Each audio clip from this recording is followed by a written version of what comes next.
Here we are live on the side quest with a full boat of beautiful, beautiful people that will continue to grow. Where the hell is Aaron? I don't know where anybody else is. But we have a phenomenal group of folks. Watch, I can go like this. Bam. And we all are there. What? We have a big group of folks here. I'm Dolly Domofsky. Joining me is the one, the only, if I point this way, Rexley Peña Florida. Oh, dang! Look at shit! Wow, He's been practicing that. I was actually practicing for a while. Getting it way better than most press passes did. Next to him on the screen is the one, the only, the double J, JJ Holder. It is me. Yes, it is you. If you go clockwise from him, the man without a face, but the beautiful. Is that a cat? That's a cat holding a baguette. Baguette, yeah. Only a cat holding a baguette. It's a cat holding a baguette. It would be Sam Dixon. Hello, friends. Hello. And to his left, his right, our left, Taylor Bliss. What's going on, guys? The one, Taylor T. Bliss. Dang, Taylor, you sound deep with whatever EQ levels you got going. It's really good. All of the EQ levels. Oh shit! There's Aaron. Hey, what's going on, you guys? Didn't even see him on there. So I can go like this. I can go like that. Look at that. Yeah, we don't need the background. That's fine. Look at that Canada rep with the Timmy H. Yeah.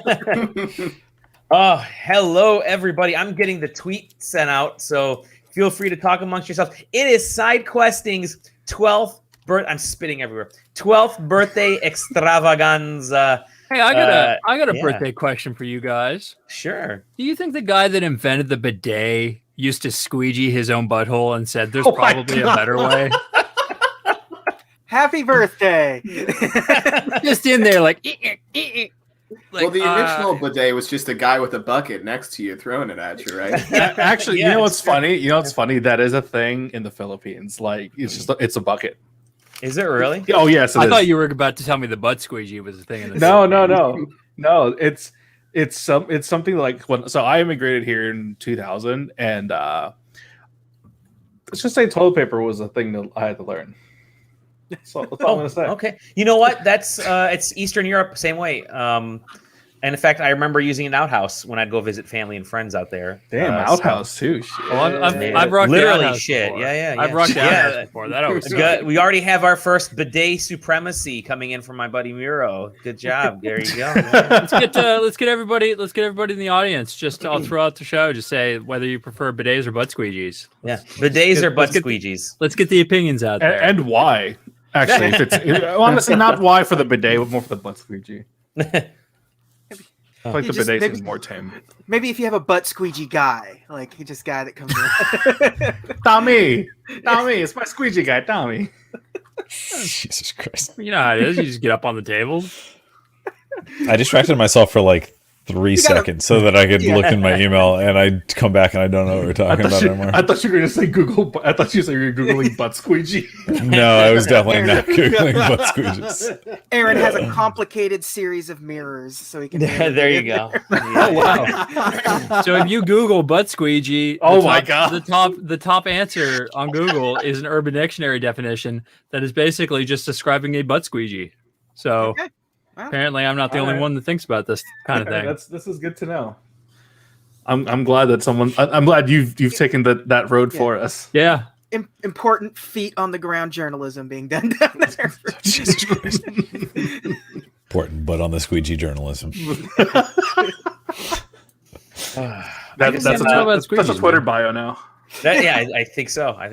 We got look at all those viewers, all those zero butt comments coming in. All the butt journalists are the butt cabal is coming after us. From an SEO standpoint, it's actually a valuable keyword. It actually really is. I'm gonna go get something. Which one? Which one is a valuable keyword? Squeegee. That's Dally. He does do car seats, so he is he's very familiar with the butt SEO. So that's true. I am very envious because I know, like with Formula One, like every season they basically have the drivers come in and they like mold the seat exactly to like that person. And I'm like, man, that must feel nice. But it's all it must. Well, I mean, like, there's also like what's funny is like I think it was not this season, but like 2 seasons ago, where Lewis Hamilton, who drives for Mercedes, like basically like the camera got him at the right time, like just adjusting his nutsack prior to like hopping in. We're like, it's that comfortable, man. But like, you got to move things around before you hop in there. Oh, you got to make sure everything's in the exact right place before you sit down, because you're in a long haul. Yeah. You know, you got like a big ass engine behind you. You're going around like at 150, 160 miles an hour. You got to make sure that your nuts in the right place. Yeah, it's important. Shout out to Shift F1 during this tumultuous time. And hey, shout out to Formula One for actually practicing some decent COVID measures. Yeah. But yeah. There he is. Speaking of COVID measures, Sally's back. Yeah. Did you hand sanitize? Did you hand sanitize yourself when he came back? Is that what you did? No. Okay, I have my helper here. Do you have a wait staff? What is it? It's the official wait staff. Yes, what the hell is this? Yeah, so she's gonna help. So we have created SideQuesting birthday brownies. No, there's no CBD or anything special. Oh, I was gonna say a waste.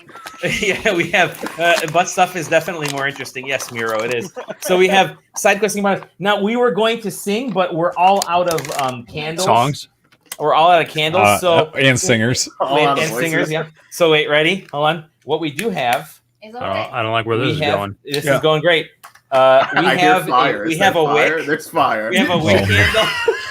So was that on sale at Bed Bath & Beyond? Happy birthday. That's it, just happy birthday. Blow out the candle for many years. There you go. That's the only candle we had. And thank you for not making me mute my microphone and pretend to sing along. So, she's gonna be the first one to try the brownie that I made. These better not be burned. They're not burned, I swear. No, you want them burned. That's like the best part, the corner. Edge brownie. Edge brownie is like the best brownie. Yeah. You guys are lunatics. Yeah, that is incorrect. Edge brownies are only good because it gives you something to hold on to while you eat the good part of the brownie, and then you throw the rest of that shit away.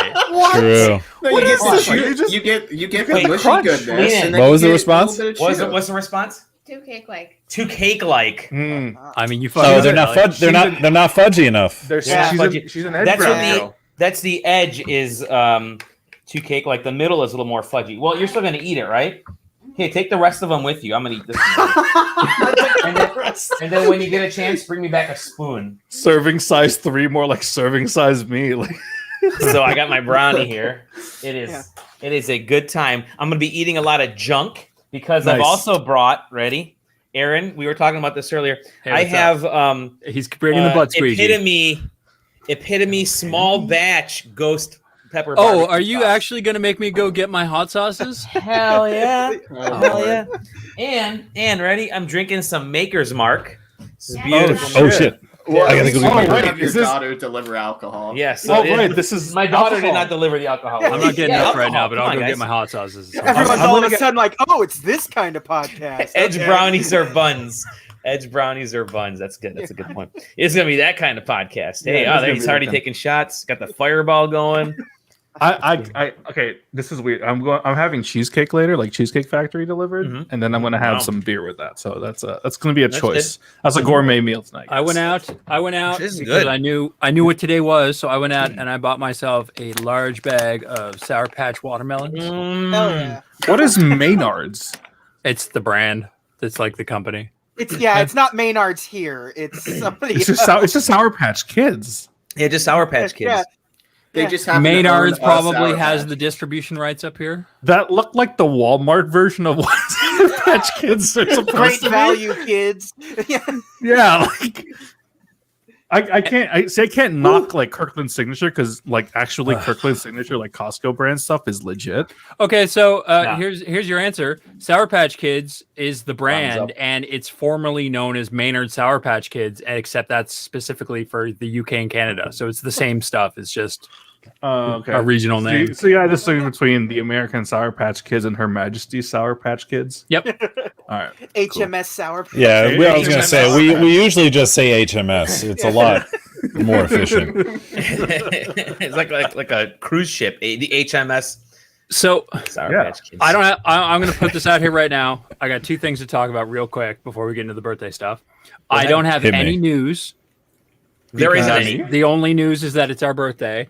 Yes. And the only thing, if we get into it, the only thing that I've been playing, I have a confession to make. I resubbed to Final Fantasy 14. Oh, I'm back in. Let's go, baby. I saw a tweet that said end of everything is happening in 5 days, and I said I gotta do the entire expansion. So yeah, man. So no sleep till Brooklyn is what you're saying early. It's just like my nonstop. life. Where did you stop? So the very first dungeon where they introduced the trust system at like level 72. Oh, so you're good. I got there first. Like the expansion came out, and I was standing there like, anybody want to run this with me? And nobody was there. So I tried to do it with the NPCs, but I play a healer, and I died. So I said, "Well, fuck this," and I flipped my table and left. That was 19 months ago. Holy shit. Okay, Yeah. so you've got a decent amount to go through. Oh yeah, I know. Take your time. Take your time. We got a new patch coming. It's okay. Take your time. New patch coming in like what? I think this week. 5 days. 5 days. Yeah. Yeah. If you want a T-Rex mount, you better run Praetorium like 5 times. I do. Yeah, I'm gonna be running it too. It's okay. Fucking shit. When did they add T-Rexes to Final Fantasy? Just recently. No, well, technically they were in the previous expansion, and Yeah, but they weren't like a mount until. Yeah, but everybody it's in knew a- that was coming. it's Everybody an rolled event. it. Everybody rolled in there and was like, "Oh, we're gonna go do this thing. Oh, it's a T-Rex. Oh, I want to ride that T-Rex." Yeah. Yeah, it's a T-Rex. Don't we all? Also, right? I lied. I actually have one more announcement. In 2 days, I'm going to be kicking Jeff Grubb's ass in PGA Tour 2K21. Oh, that's right. I heard you guys were talking about Astro's that. Playroom. Hold up. Like, is this going to be like live streamed anywhere, or Yeah, you Jeff's just like going to be streaming it. Logan Oh. Paul style? Is that what it's going to be? Or which Yeah, one? Jake Paul it or was Logan just- Paul? Which one fights? When that game None first of them. came out, I was playing it a lot. And like Jeff was like, "Yeah, I play the golf game. It's pretty good." And Play then the golf game. just occasionally I'd be like, "Yeah, but I'm so much better than you at the golf game." And then that never really turned into anything. And then last week he tweeted something that was like, "No, I'm still really good at the fucking golf game, playing PGA Tour, and I'm so good." And so I just spent like 3 days tweeting at him like, "Yeah, but I mean, you're too much of a coward to play me." And so he was like, "All right, motherfucker, how about tomorrow?" And I was like, "Well, I got work. So how about Saturday at 6 a.m. your time?" And he said, "All right, so we're doing it." 6 a.m. your time. What the hell is this? Are you guys trying to like fight for ratings with the Masters going on right now? Yeah, actually, Kind of, yeah. Oh, that's like perfect SEO. Yeah. So part of the problem is that my evenings are my free time, and he has kids, so his free time is before the kids wake up. He's Hey, there's rollerblading. Jeff. Oh, there he's rollerblading again. He's rollerblading. nice? Dude, roll on. I feel like Roll more, on, man. I feel like more people are like picking that up again, and it's like, you know what? I'm okay with that coming back. What was Yeah, I that mean, rollerblading game that I don't know who was it? Ubisoft. Jeff Grubb with the hair flying free, the tight lycra pants on. Yeah. Hot, dude. I bet you he's The- got the Jet Set Radio soundtrack going on. He's got the Jet Set Radio soundtrack going. He's got the pouch in the front, whatever they call those. He's just rocking. That or that one song from Sonic that I always, because I never played Sonic, but like everyone knows the fucking song. The Sonic Adventure 2, yeah. Yeah. See, Rolling around everyone. at the speed of sound. There you Got go. places to go. Sonic Adventure 2, Yuji Naka's greatest game. I mean, rainbow. until Balin Wonderworld. Shout out to Sears, who had that as a Shout out demo. to Sears. Because if I'd never played that demo, I would have never known about that game. That's the only way I know about it. The Sonic Adventure 2 or Balin Yeah, Wonderworld? because they had it like it was like I was gonna make that check. no PGA 2K. PGA 2K, yeah. Fuck, the website's been around for 12 years. Holy shit. Yeah. Look at, we got people hopping in saying hello. Playland, hello. Yeah. So 12 years ago, we started SideQuesting specifically to get into E3. Yep. And then now Did you get in? We outlasted E3. I was gonna say that's Yeah. something we can all put up now. We've outlasted E3. Did you get in the first year you wanted to, Dally? Yes. Or did yeah. Yeah. No, it's Oh funny my because No so way. here's a story. So we started for those that don't know, a bunch of us were big, joystick podcast appreciation group folks, and readers of joystick, listeners to their podcast. The One Up show, One Up yours, all that. There was that whole kind of Rip One Up show deal. Yeah.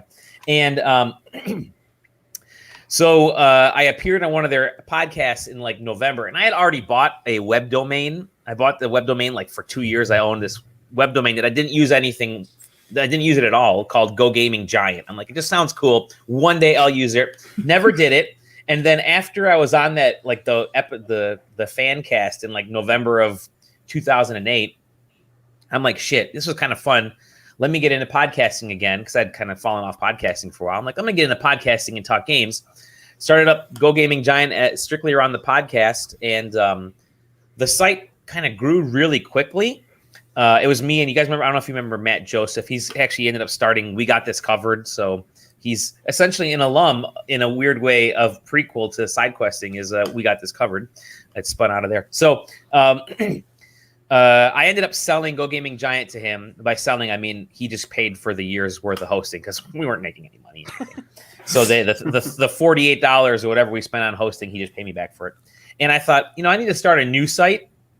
But this time my strict focus is going to be to get into E3 because it was like April 1st. And as a joke, I'm like, what if I could get into E3 in June? This would be kind of fun. That's crazy. So I started reading up what you need to do to get into E3. And it says you have to have a website that's been around for a month at least. You have to have a business license or, business tax ID. So I'm like, fuck it. You know what?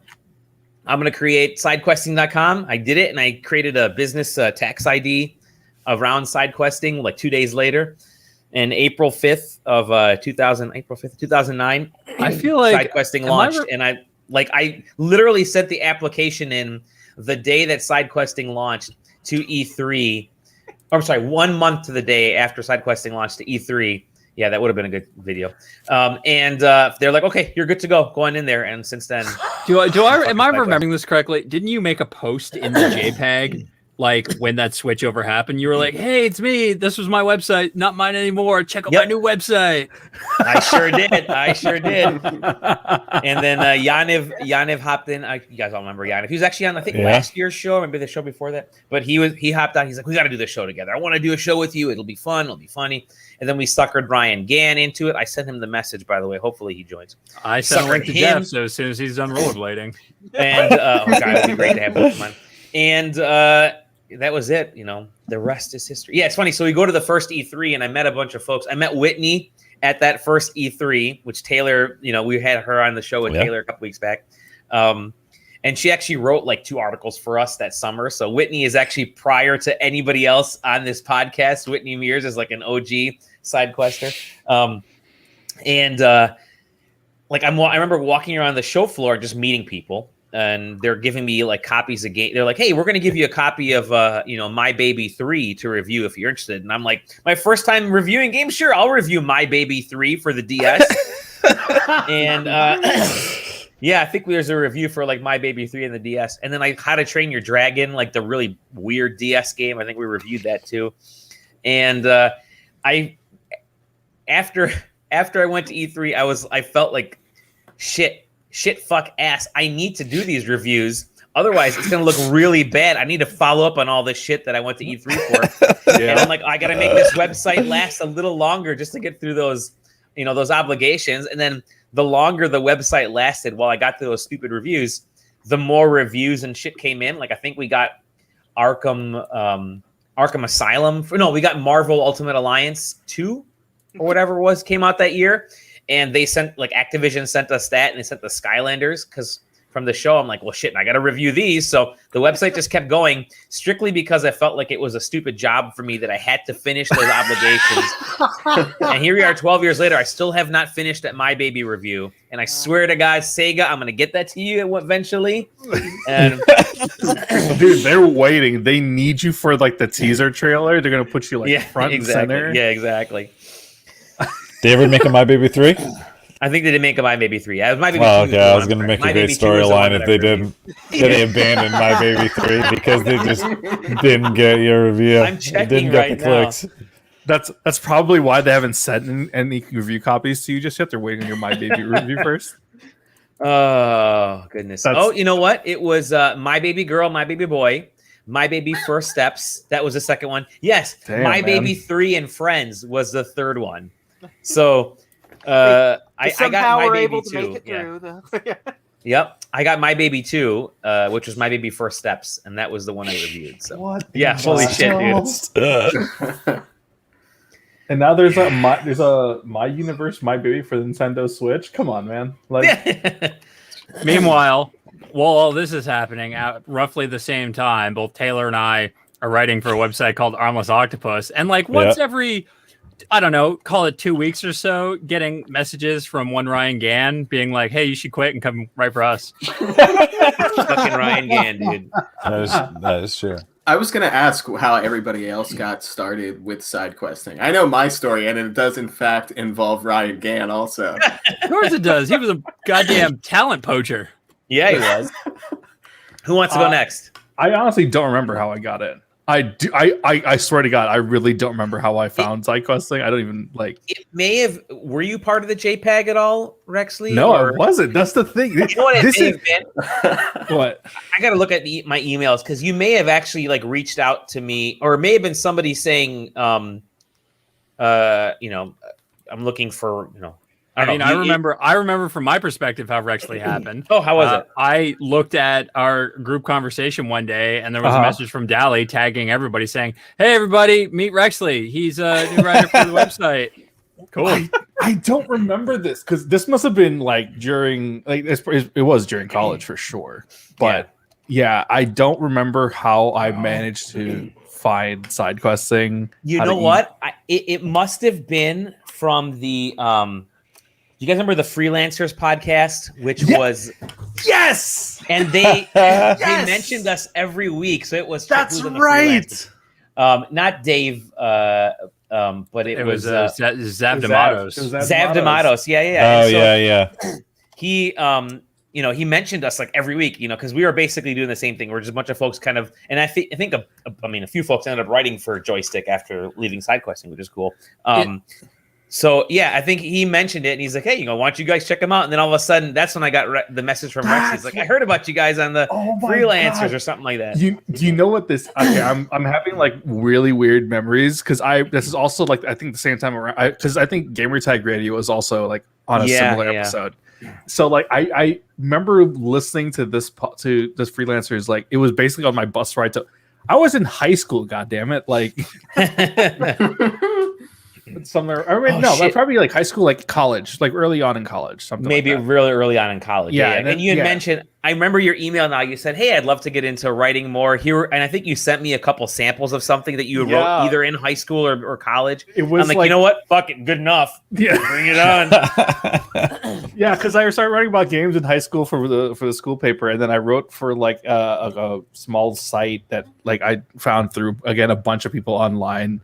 And it didn't last long, but I was able to write and get review copies for games. It was really dope. And like, I think overall then I found you, and then like, then I think I kind of it kind of stuck. And then I was just telling my girlfriend, like, if it wasn't for SideQuesting, I wouldn't have been able to attend my first show, which was PAX East. You know, like, oh my god, do you really, Jeff? Holy shit! Does he really? I have about 1,200 of them. So if you want another one. You mentioned PAX East. I remember all of us meeting at PAX East, and I remember one Steven Strom getting completely wasted. That was it. The PAX East that we got Steven. He turned 21, and we got him obliterated. But it was that might have been. I know. That might have been the second one. I don't think that was the first one. Okay, yeah, no. Steven was like. He got obliterated, but he was actually like super affectionate. Like, and he was like really calm. Yeah. Like he wasn't like belligerent, drunk or anything. I got to hand it to Steven. Held his liquor really well, and he was like, you know what? Because Steven's great. As soon as he like gets enough alcohol in him, biddies.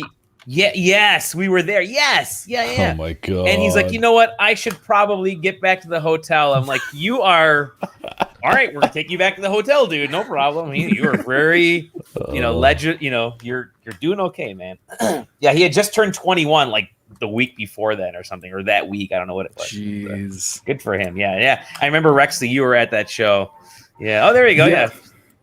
Yep, he was just dancing in the middle of the bar. Yeah, that's what it was. Yep. It was his 21st birthday. You're right. Yeah, I know Ryan was getting. When you guys get like drunk. crazy drunk, you like get up on somebody like relatively famous, not like aggressively, but just like drunk dancing with somebody, and then it's like, oh, that was.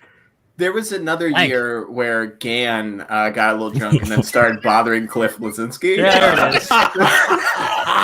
Because we went to that Irish Oh my god, bar that sounds like a Whiskey Priest or whatever. That was. Whiskey Priest. Yeah, and that was the night that what was it? Ryan showed up late. Not Gan, but other Ryan showed up late. And he parked his car like right in front, and they were like, "You can't park there."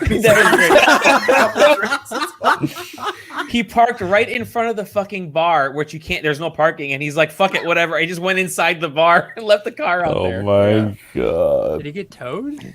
No, because he later drove us back to the hotel, and then he slept in the shower. Or no, he slept in the closet for the entire trip because he's like, "Yeah, I take like 30 medications. I'll be out in 5 minutes. Like the closet's big enough. I'll just." It was amazing. Yeah. Yeah, we're like, dude, are you okay? There's like plenty of floor space. He's like, nope, I'm fine. And then that was it. That we didn't see him. Like he slept like that whole night beautifully. Oh my God. Those were the days. Yep. And now there's no PAX East. So okay, we got through Rexley. We've outlasted PAX East and E3. Come on. Oh no. Aaron and Taylor were poached by Ryan.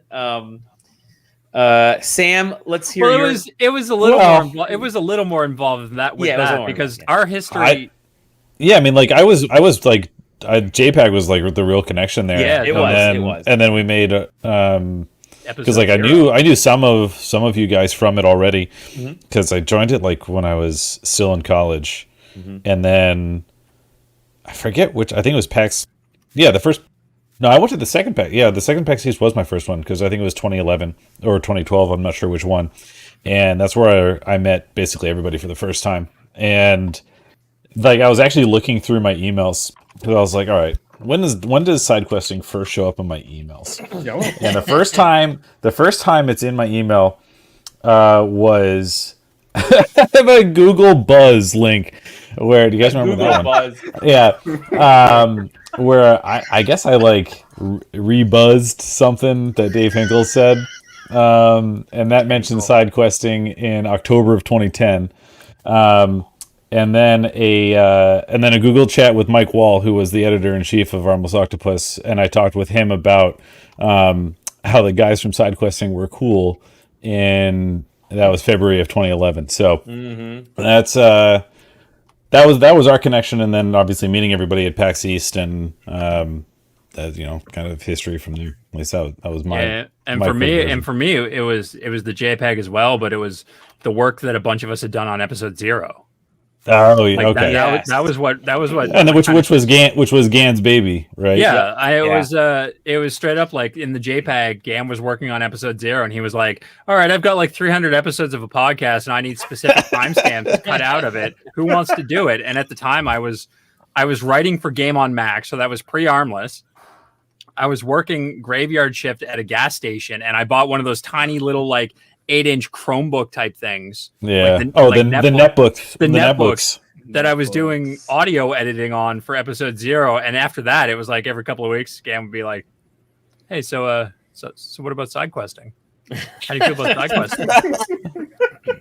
And the real truth of it was, at that point, like by the time that I was already getting poked by Gan, like SideQuesting had people write and then leave and go on to like actual jobs. So I was like, I got to get a little bit of a portfolio under me first. Like I've only got this one paying job, and then eventually, wrote for Armless for a while and did some slight freelance stuff. And then I was just like, fuck it. Let's do SideQuesting. Let's do SideQuesting. Good times. I'm trying to remember. I'm pretty sure it's SideQuesting my resume. I have it on my resume for sure. Sweet. All right. I at one point, Dally had I think it was like for one day had the highest view story of SideQuesting's history. Yes. When I reviewed Modern Warfare 2. Oh shit, that's right. Wow. Yeah. You gave me the option. I was like, I can pay you like a little bit of money, or you can just keep the game. I was like, just give me the game. That's fine. That's back when I was like, I had like a little bit of a fund put aside. I was like, all right, can I actually start to pay some of the folks? I think there was like literally a 2-month span where I'm like, okay, I can dedicate like $50 or whatever it was, $20, $50, whatever it was, to pay people to do reviews. And then little did I know, the problem was you had to figure out a way to make income to pay for those, to make stuff out there, and I couldn't. And then that's where I was like, oh fuck, I can't pay anybody because I'm literally bankrupt right now. Do you remember? I can shut the site down. Or do you remember the bullshit that happened with the fucking Assassin's Creed review? No, what was that? It was basically the same deal with me, where it was like, "Hey, you want to review?" I think it was Brotherhood. Yeah. And I was like, "Yeah, of course." And it was like the same deal, where it's like, "Well, I can pay you, or you can just keep the game." And then it took 6 weeks to get me the game, like far outside the first. It was crazy because I had to leave the U.S. and go through all that shit, and oh my god. Yeah. Oops. Logistics. How about that? Yeah. Yeah, I thought you were going to mention the infamous Mike Wayner Red Dead Redemption review. Oh yeah, which was really great because we had somehow. No, I don't think I know this story. Oh, this is a PAX East. Well, you know what? Before we get to that point, Sam, how did you get onto the site? Oh, well, I mean, the start of it, I guess, was also the JPEG. Did the podcast for them a couple of times, and then I was writing for Wesley over at Insulin Funk. Mm-hmm. For a while. And when that was like closing up, he's like, hey, like there's this other site that, Gan writes for it called SideQuesting. Like you could hop on over there. And it's like, I'm like transferring schools. Like I'm going to be busy. And then my senior year, I was like, shit, I really need bylines. Like I was editor-in-chief of a newspaper, but I had 0 bylines that year. And it's like, I really need to start writing more. And then I hopped in a Halo match with Gan and Dally. I think you and maybe Steven Storm was playing. A couple other people were playing Halo, and I was like, "Oh, these are the SideQuesting guys. Like, I should email Dally." So I just emailed you out of the blue and was like, "Hey, like, need some bylines. Like, I would love to write for you if you have like open position, you have stuff." And you're like, "Cool, man, that would be so cool. I just got a whole bunch of preview codes. Like, here, why don't you check out this one?" And you sent me a preview code, and this code was from some like Eastern European developer, and half of the code was completely in Russian. So I was like trying to play it, and I'm doing my best to get through this like what feels like a 30-hour demo for this like RTS game, and half of it's in Russian. I had to come back to you and be like, I can't do this. This is impossible. I don't understand Russian. I have no idea what's going on. I don't even know if I'm playing it correctly. Like I can't do this. And you're like, oh, that's fine. Just like hang out on the podcast and stuff with us. Yep. And then like months later was PAX East. And it was the first time I went to go cover like a live event with you guys. And I get there, and it was supposed to be Gan and Ryan Franklin, I think. I don't know if you could make it that year. No, I couldn't make it. That was the one year I could make it. Yeah. And I think Eric was there too. I can't remember Eric's last name. But Ryan, Ryan Franklin like got like swine flu or something. Like he was just dead. Bad. The first 2 days. So I didn't have a press pass. Wow. I walk in the front door, meet Gan in person for the first time, and he's like, hey, I need you to drive halfway across town to go get Ryan Franklin's press pass. And I need you to cover everything he was going to cover. And he had like 13 meetings the first day. I'm like, okay, I can do that. And then there's the story I've told 1,000 times on this podcast, which is they used to do on the show floor after the first day, like press could stick around and like have a couple of beers. The mini happy hour that they did. Yeah, we could have like a couple beers and like hang out. And Gan goes, do you want to watch me do some yo-yo tricks? And I'm like, you know what, Gan, you got me here right now. So like, let's see him, man. And let's be honest, he was pretty good at doing some yo-yo tricks. I believe, I don't think it's the same year, but Gan also was a co-pilot into us gaslighting the industry on Tiny Brains being a really good game. Oh God, yeah, it was that year. Was it that first year? Yeah, because we played Tiny Brains, slightly buzzed. and had a great time. And the demo was fantastic. But then turns out the demo was like 98% of the full game. So we wrote an article that got a ton of traffic, and then like 3 weeks later, Polygon and a whole bunch of other people started covering Tiny Braids, and the game came out and it was terrible. I remember that article going up. I remember sitting there talking to like a couple of people from SideQuesting in private, being like, "The fuck were you guys on? Yeah, like, what are you doing?" That like 40 the demo was great. Gameplay is very good. Like it is a super solid. It is a super solid, like good 40 minutes, but that's all it is. Was just 40 minutes, and they wanted you to pay $40 for it. $1 a minute. Yeah. Fun fact: on Steam, it has a mostly positive rating.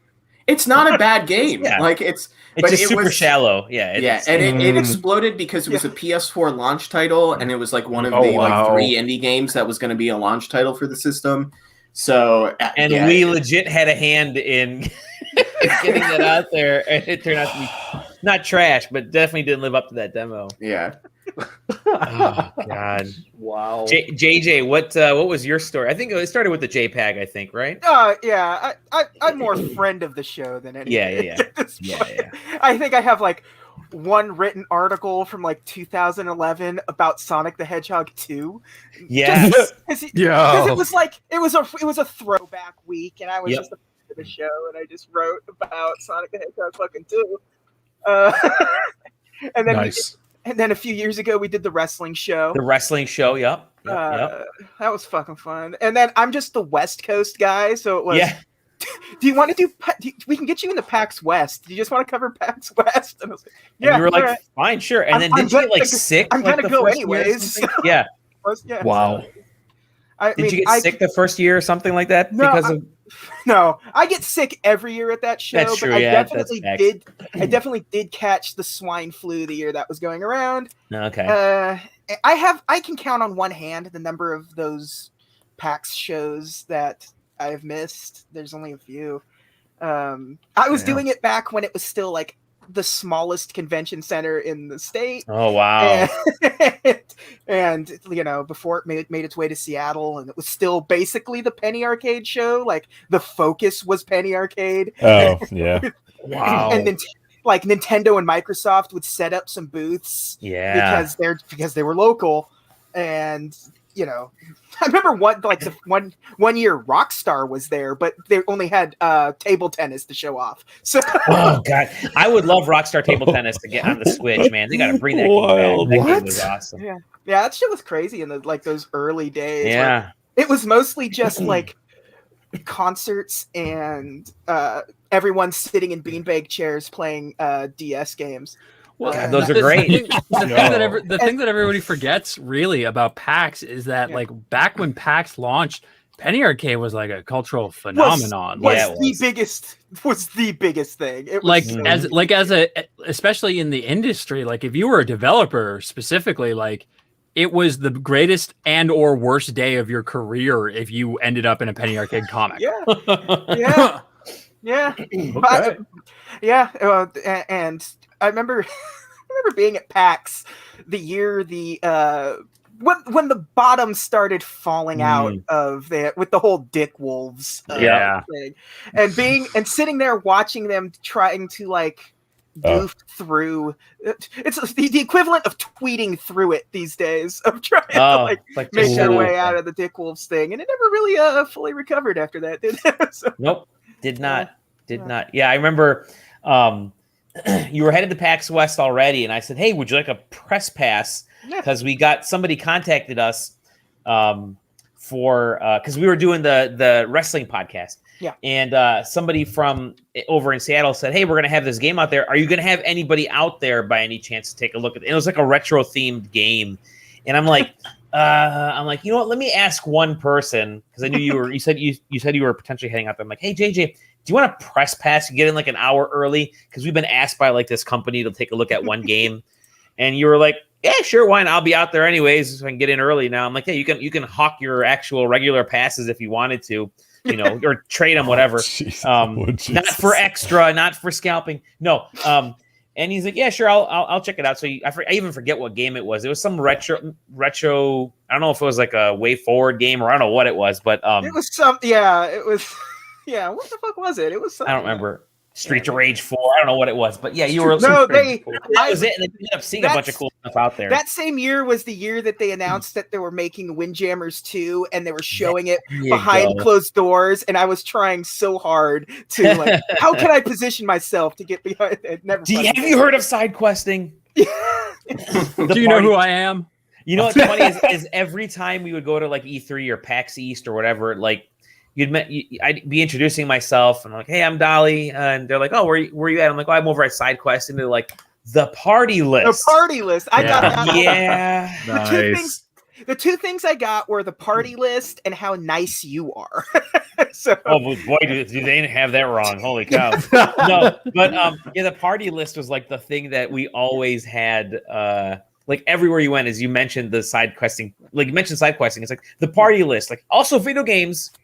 But sure, the party. That's why our views have gone down a lot on the website because there's no parties going on. There's no party list, man.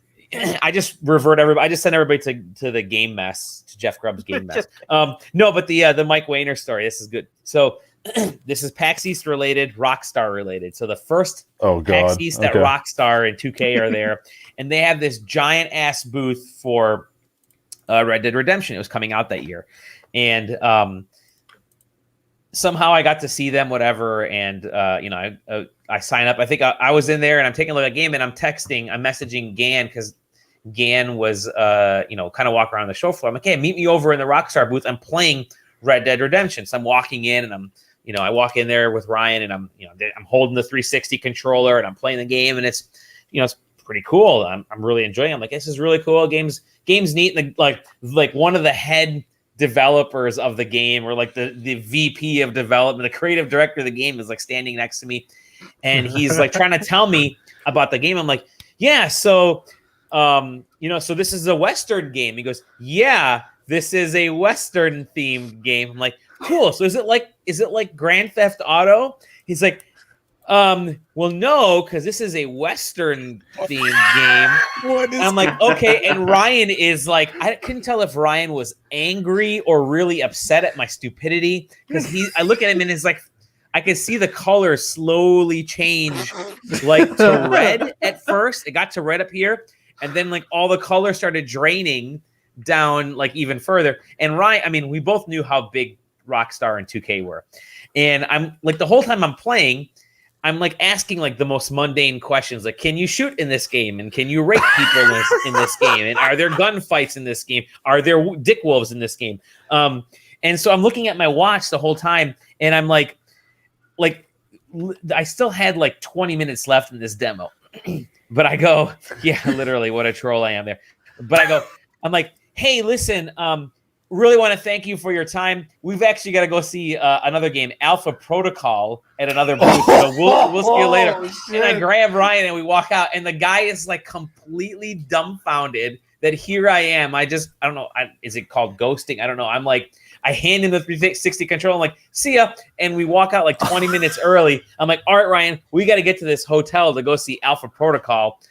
And Ryan is he's just dead. I mean, he knew what I had done. I remember hearing the story the first time and sitting there going, was Dally doing like a Nardwuar thing? No, was this like a joke interview?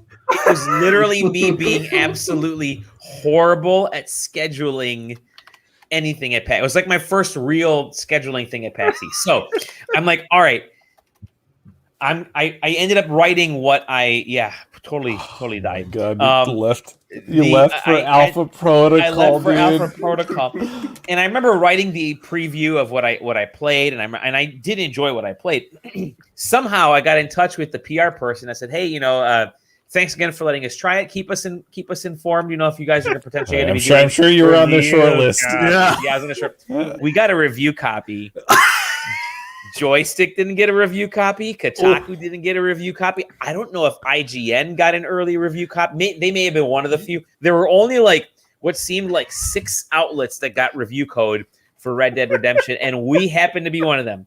And all right, you left an impression. I bet he was like, oh my god, I'm gonna change that guy's fucking mind like down the line. The best thing. So I'm like, okay, I go to the staff. I'm like, okay, who wants to review Red Dead? They send it to us like 3 weeks ahead of time or whatever.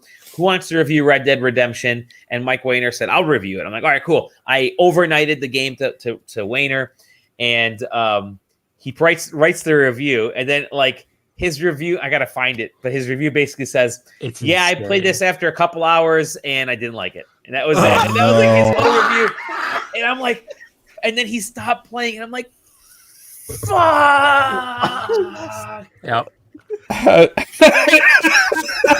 that was it. One of, if not the most critically acclaimed games of the entire console generation. Definitely get blacklisted for that. No, everybody else was blacklisted from.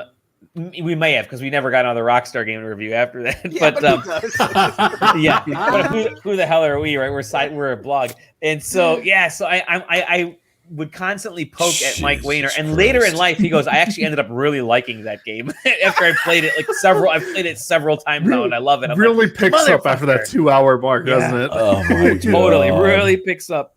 So yeah, he's like, I only played it for like 10 minutes, and that was it. So that was like his review was literally, this game sucks for 10 hours. Oh my god. Definitely makes sense. So anyways, that was a great Rockstar story. Thank you. Oh my god. Hey, check this out. Speaking of Alpha Protocol, I'm pretty sure Matt Rory worked on that game. And you know who works with Matt Rory now? Ben Pack, SideQuest alumni. Oh shit, really? Yeah. Nice. Yeah. We're just everywhere, aren't we? Yeah, it's funny because Ben was I forgot what Ben was doing. Ben Pack. He said, he goes, "Hey, I'm looking to get some writing chops in.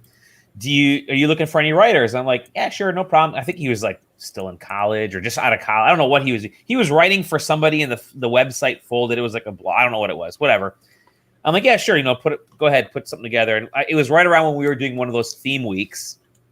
So he wrote this piece, and like a week later, he ends up like signing to go to GameSpot, like using the piece, and our traffic like shot up as people were searching for his previous work, and they just kept linking to his stupid piece about like, I'm Ben Peck and I love Sonic 1 or whatever it was. And I'm like, holy shit, why is our Sonic 1 like retrospective suddenly so popular? I'm like, oh fuck, because Ben Peck is on the Giant Bomb now. Yeah, that's what it was. Giant Bomb. It was so funny. That is insane. Good times. Yeah, we've had a lot of folks roll through. We've had a shocking amount of people write for SideQuesting at least once, and then go on to like actual websites. Steven Strom is like managing editor over at Fanbyte, because he went to a couple places, popped up there. We've had folks write for Joystick and Engadget. We had Mike Wayner went to all over the place. He's been, so Ben Pack. It's wild. You go down that list, and then it's like, oh shit, and then there's Dolly Domofsky. That's about it. Still there. No. Someone's got to keep the incubator always going. The bridesmaid, never the bride. Yeah. There you go. I'm fine with that. But yeah, so it's been fun. It's been fun on the site. Yeah.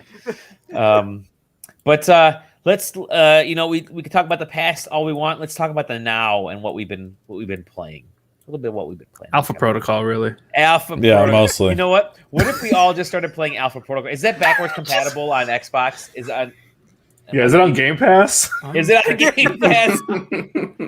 More importantly, is it on the Switch? Oh, look at that! There he is. He's live to talk Alpha Protocol. I promised Ryan Gam would be on this when Jeff showed up, and I have been made a liar. No, I'm going to talk about Ryan Gam because I really do want to talk about Alpha Protocol. So, oh my god, I'm messaging Ryan right now. This might have been the first time I met Ryan Gam in person. We've known each other for a long time on the internet, but it was for the Alpha Protocol presentation at PAX. Yes, I was there too. Yes, yeah, right. Okay, and so I'm talking to Ryan for a long time, and he's telling me about how he's like, I'm going to ask him if the character can be gay, and I'm like, oh, okay. And I'm like, okay.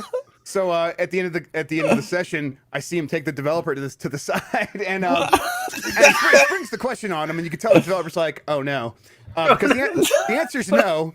And then he comes and he tells me about it, and I'm like, "Huh? You know what? The more I think about it, the more fucked up that is." And so we both go write stories about how you can't be gay in Alpha Protocol, and made a big stink about it. God. That was my first interaction with him. But yeah, I don't know. I want to ask you guys, 12 years is a long time. How do you feel about it now compared to when you started? It's trash now. Yeah. Honestly, yeah. Well, all right. You know what? I'll give a serious answer. So SideQuesting for me is really funny because my career, finger quotes, started backwards. It's a career. It's a career. Well, so my career started backwards. Like I started writing and very, very, very quickly landed a paying job, which back then was not like a usual thing. Like back then, I remember video content wasn't really a thing yet. Like you had a little bit of audio content, but it was all writers, and it was 10,000 people out there trying to get 10 paying jobs. I happened to land a paying job, and then once that job was over, because the site folded, because that's what happens. There was never another paying job. And then I ended up at SideQuesting, and I was like, I like the people here, so I'm just going to hang around for a while. So I like SideQuesting, but like very much a reverse trajectory for me.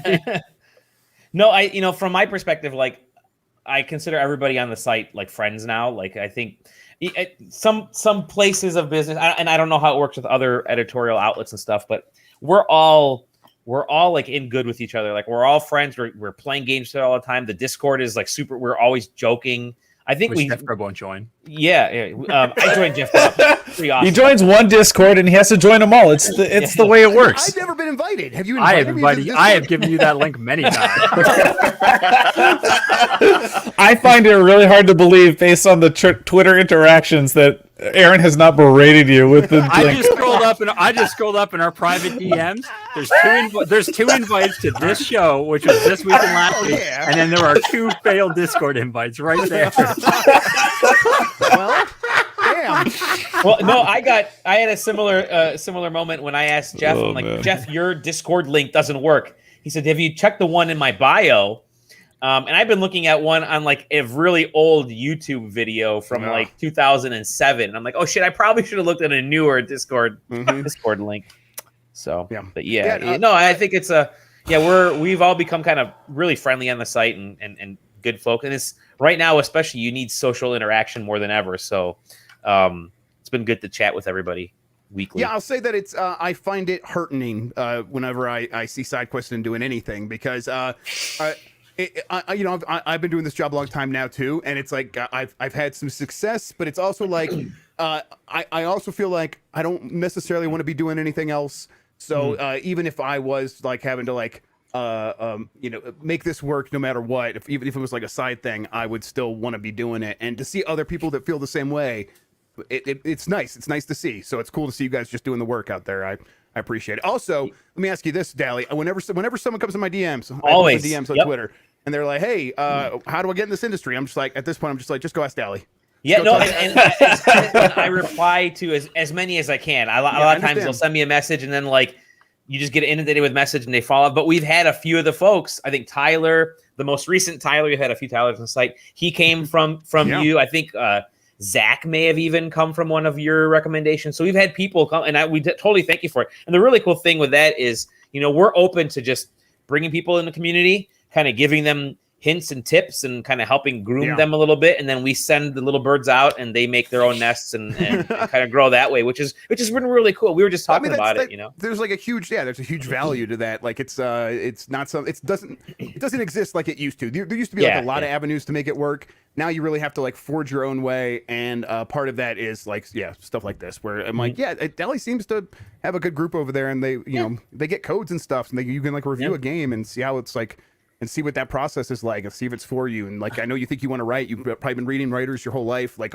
we all have, and you think, oh, I want to try that. Well, go give it a try and see if it's for you. And then if you want to keep pursuing it, it might be worth it. But for a website that isn't like a professional, like for-profit industry business, we have a ridiculous amount of clout. Yeah. Like we just do weird shit and put it out there, and we get like occasionally big names. Like Dally one day was just like, I really like that Game of Thrones show. I'm gonna do a podcast. Oh, by the way, my first guest is George R.R. Martin. Like, all right, you want to or what? Don't know how it worked, but it worked. Yep. Hey, man, you want to start a Doctor Who podcast? You're never going to be on anything but the first episode. It's going to be really popular when we keep doing it, though. All right, man, I'll help you out with that. Peter Capaldi send a message, which was great. So what? Yeah, to Marcus. When Marcus that's the kind of shit issue. that Dally gets up to. He just pulls that shit off. Yeah. No, I mean that's like the value of like we've been compared to like being kind of like a minor league for a lot of this, like it's like I mentioned the triple A feed team. Yeah, we really are. We are. No, you guys have Bull Durham energy, like definitely Bull Durham energy.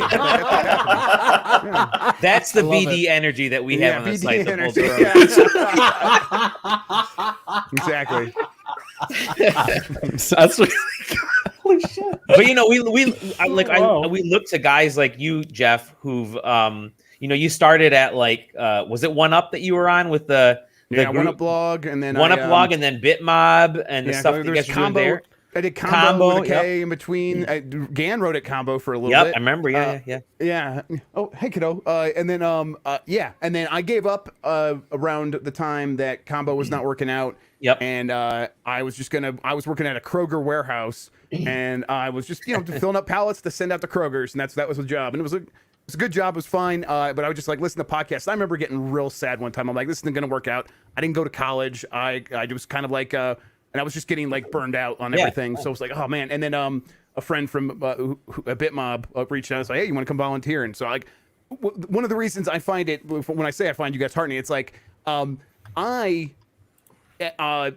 feel like everyone works hard. I work hard, sure, to get where I'm at, but everyone works hard. And I feel like I look around and I see a lot of people I think who are working much harder than even I am. And yet like when like stuff like falls in my lap, it really does feel like it falls in my lap, and it's like just luck. So much of this stuff is just luck. Yeah. So it's like if I didn't get the lucky breaks, like would have just still kept doing it? And I would like hope so to a certain degree. But yeah, a lot of it's just like stuff like that. Like someone just reaching out like after I wasn't going to try anymore. I was just like, I'm listening to podcasts. This stuff's actually kind of depressing me now. I'm like, I'm going to keep going for. Or now that you are asking me, yeah, sure, I'll come volunteer a bit, Mom, and see if I can help out a little bit. And then luckily, he just kind of got close with Dan Shu and rode his coattails to a job, and that's how it worked. So. Now every story you hear about, like people getting in the industry too, it's all different. Every single one is yeah. Like and now like as of call it 2020 2021 specifically, you can't really picture this industry without Grub in it. Like Grub is a name in this industry just for the dedication. So can't spell gaming without Grub. It's true. You can't. All those letters are in it. It's all in there. It's all in there, man.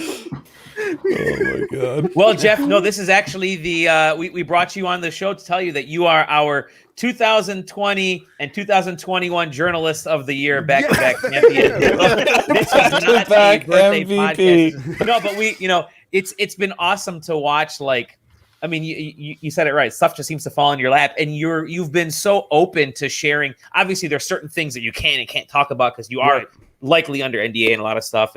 But there are things where you're like, you know what, I'm not behooved. I don't even know the word. I'm not beholden anybody to talk about this information. This is what I've learned. Hey guys, this is kind of what I'm hearing. This is the buzz on some of that stuff. And other times you're like, here is the actual in-depth information that you read one of your news posts and it's like, oh shit, I learned something. It's not just here's the bullet points. It's like your recent stuff about MLB and Xbox Game Pass and how that is all sort of kind of happening to, some of the real reasons behind that. Based on your tweets. Yeah, exactly. Yeah. And so it's awesome. And it's really cool to see, like, you bring a passion to it. And I think that more than anything else, that has kind of been like helping a lot of folks get through this last year is like, oh shit, there's a dude out there who's like genuinely enjoying writing and talking about video games as opposed to thinking about it as just, oh fuck, I have to write about games when I could be an influencer. I mean, Jeff, you are a sexy influencer, but and of course, at the same time, but you've been Jeff's been blogging before influencers existed, so exactly. That's true. Yeah, that's also true. I'll say that Yeah, I think I made a conscious decision in 2020 to try to make it fun. I think that there's a place in video game reporting to always report the bad stories and the stuff that's like going wrong. Do that. Like, Jason Schreier's got that stuff covered. Go out and tell us how stuff's breaking in all these really terrible ways, and tell us about the layoffs. And when we have a beat on those stories, we'll write them too. But there are a lot of people who come to gaming news because they want to get excited about stuff, and then they also want to understand why choices are being made. And I think that stuff wasn't being quite as served as like, oh, here's how things went wrong. But like, why do people make these decisions in the first place? Why do these decisions get made? And I'm like, okay, I could serve that audience. I can really help out there. And then also, I'm starting to put together some contacts where I can have some scoops. And my contacts were just the right kind, where it is stuff where I'm like, I can share this stuff. I can talk about this stuff. Yeah. It's not necessarily like a certain kind of. None of it's NDA'd, and none of it is in a situation where I'd be putting anyone in any risk most of the time. So it's like, and when it is, I just don't do it. So it just kind of like all kind of came together where I think a lot of people were searching for that kind of news where like they could understand stuff and they could also like get excited about games that are coming out or whatever, or understanding the game mess, which is like kind of the thing that really worked for me. But it was the thing. No plan. There was like the conscious decision was I want to like make sure I'm like focusing on some fun stuff. Yeah. But like putting this together is like a plan where it's like Jeff Grubb's Game Mess as a brand. Like I've tried to brand stuff 5,000 times in my life where I'm like, oh, I'm going to coin a phrase or whatever. It never works. It's never worked. So it's like just the one time it did, it was like, again, it just feels like so lucky. Like, but the fundamental part of it is like, I just enjoy this industry still. I think it's fun. It's a fun thing. Like there's a lot of cool stuff happening in games, and it's cool to try to figure out what's going on. It's like cool to try to understand it. And it's also small enough that like you can like, I think like a site like SideQuesting can like get that clout and get recognized and have relationships in the industry where people are like, yeah, of course I know you, Dally, and stuff like that. And that's there's something cool about that as well. And I really appreciate it. Definitely. That's awesome. I mean, I still remember you mentioned the brand stuff. Speech, Jeff. Yeah, it's great acceptance. I still remember you said you're trying to get stuff to stick. I remember you trying so hard to get what was that phrase? Oh yeah, candy corn in a coffee cup. I'm like, Jeff's never gonna get candy corn in a coffee cup to stick. You tried for like 3 years, it didn't work out. That was definitely me, and I remember exactly what you're talking about. Excellent. Yeah, it's been pretty well. Jeff, what if I got to tell you something though? We're friends on Switch, and the game that I see you playing most, and I'm breaking. I know what you're gonna say, but go ahead. Yeah, I'm gonna break embargo right now. Is you're constantly playing It's Spring Again, and it's amazing to me that this is your most played game out of everything out there. You could be playing Super Mario 64 HD remake Super Blaster on your Switch Pro, but no, you're playing It's Spring Again. Yeah, I think it's just really important to understand the seasons, and spring comes after winter, and winter comes after fall, and fall comes after summer, and this is all really important stuff. And the trees come. Yeah, I'm writing this shit down. This is the game, and my kids cannot get enough of it. It basically plays itself. Yep. And they just tap on the screen. It's definitely had to have been like a mobile game that they just put on Switch. You can't even control it. If it's on the TV, it doesn't work, which I don't think Nintendo allows. So maybe we got to keep on a DL for this developer. But they play it. It was my older daughter first was playing it for years, and now she's sort of gotten over it. And now my younger daughter's old enough where this is all she wants. So something about this game is just mesmerizing to them. But whatever. At least they're not out there doing drugs, am I right? Exactly. Like my daughter was eating pot brownies a second ago. Exactly. That part of the video. Just kidding. They're regular brownies, everyone. They're regular brownies. And I have the whole pan right over here. You really still the whole pan? I haven't had the ghost. Okay, I'm gonna have this right now. Just take a big hit of hot sauce. I'm gonna take a big hit of the ghost pepper barbecue sauce here. By the way, Jeff, Aaron's talked about it already, but I want to know your thoughts. How are you approaching this PGA 2K showdown? Oh shit! Yeah. Well, I'm like mentally bracing myself. I'm doing a lot of yoga. I'm trying to stay limber. I don't remember ever saying how good I was on Twitter about the PHA. He's gonna pull up his Discord again. Like, look, you told me the private DM like 3 weeks ago. No, that shit was on Twitter, and that's too far. That's too much work for me to dig up. But it I don't happened. think I've ever said anything. Oh, I'm the best because I'm like barely like getting my own in that game. But whatever, I'm gonna beat Aaron. But like I've been playing it recently and having a lot of fun with it. I might have said this is a good game that I enjoy, and Aaron's like, "Well, we can't have that. Yeah. We gotta put it in." Yeah, but I want you to know. I want you to know that as soon as we picked today, I installed that game, and I have not played it in months.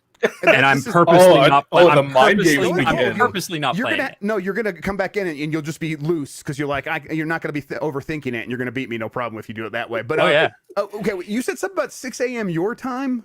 No, 6 a.m. your time. Okay, right. Okay, yes. Okay. What time? Okay, well let's hash this out right now because Saturday's fucked up day. Like 6 a.m. your time.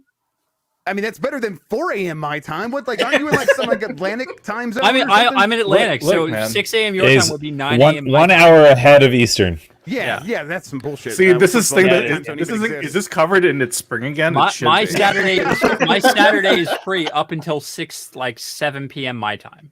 Okay, well let's do it a little bit later. Let's do like you tell me when, and I'll change my alarm. You're not really at the Masters This really is like how PGA does it. You're like, yeah, you guys aren't right good now. At My You're tomorrow be like night is get off work, get very drunk, and pass out early, so I can wake up to an alarm. So if we're doing it later, you just let me know. Let's do it later. 8 a.m. my time. 8 a.m. That'll be better because then that'll still be before my kids are really active. All right, that's noon my time. I can work with that.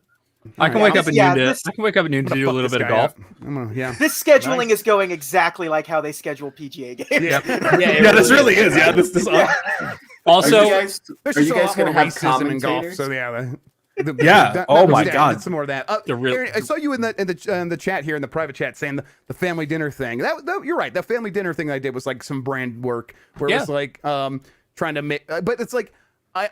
It's also a lot of work. Like it was really hard, and like I had to like try. But for anyone that doesn't know, I like ran this when PUBG came out. I ran industry events where I would have a bunch of people from the industry come in and play PUBG together every Friday night, and I would stream it. And it was a lot of fun. It was a good time. But at like a certain point, it's like not enough people are playing, and am I going to turn this into like a full time thing? Like it was. So you're like stuck with like, okay, I have this brand that is something, but I don't know what to do with it, and it I'm was not rough smart enough to figure it out. Well, like it was weird because you had the problem of simultaneously not like full lobbies, but the people who were there were people like Will Smith and Gary Whitta, like on a team, like surprisingly popular people, like big names. Gary Whitta brought in Patrick Rothfuss, the fantasy author. Into I killed that motherfucker. Yeah.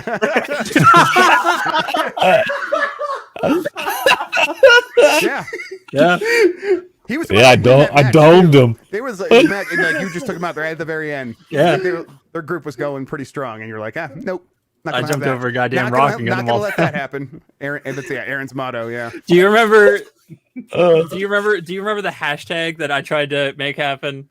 This was like, do you remember when you started the very first eco game?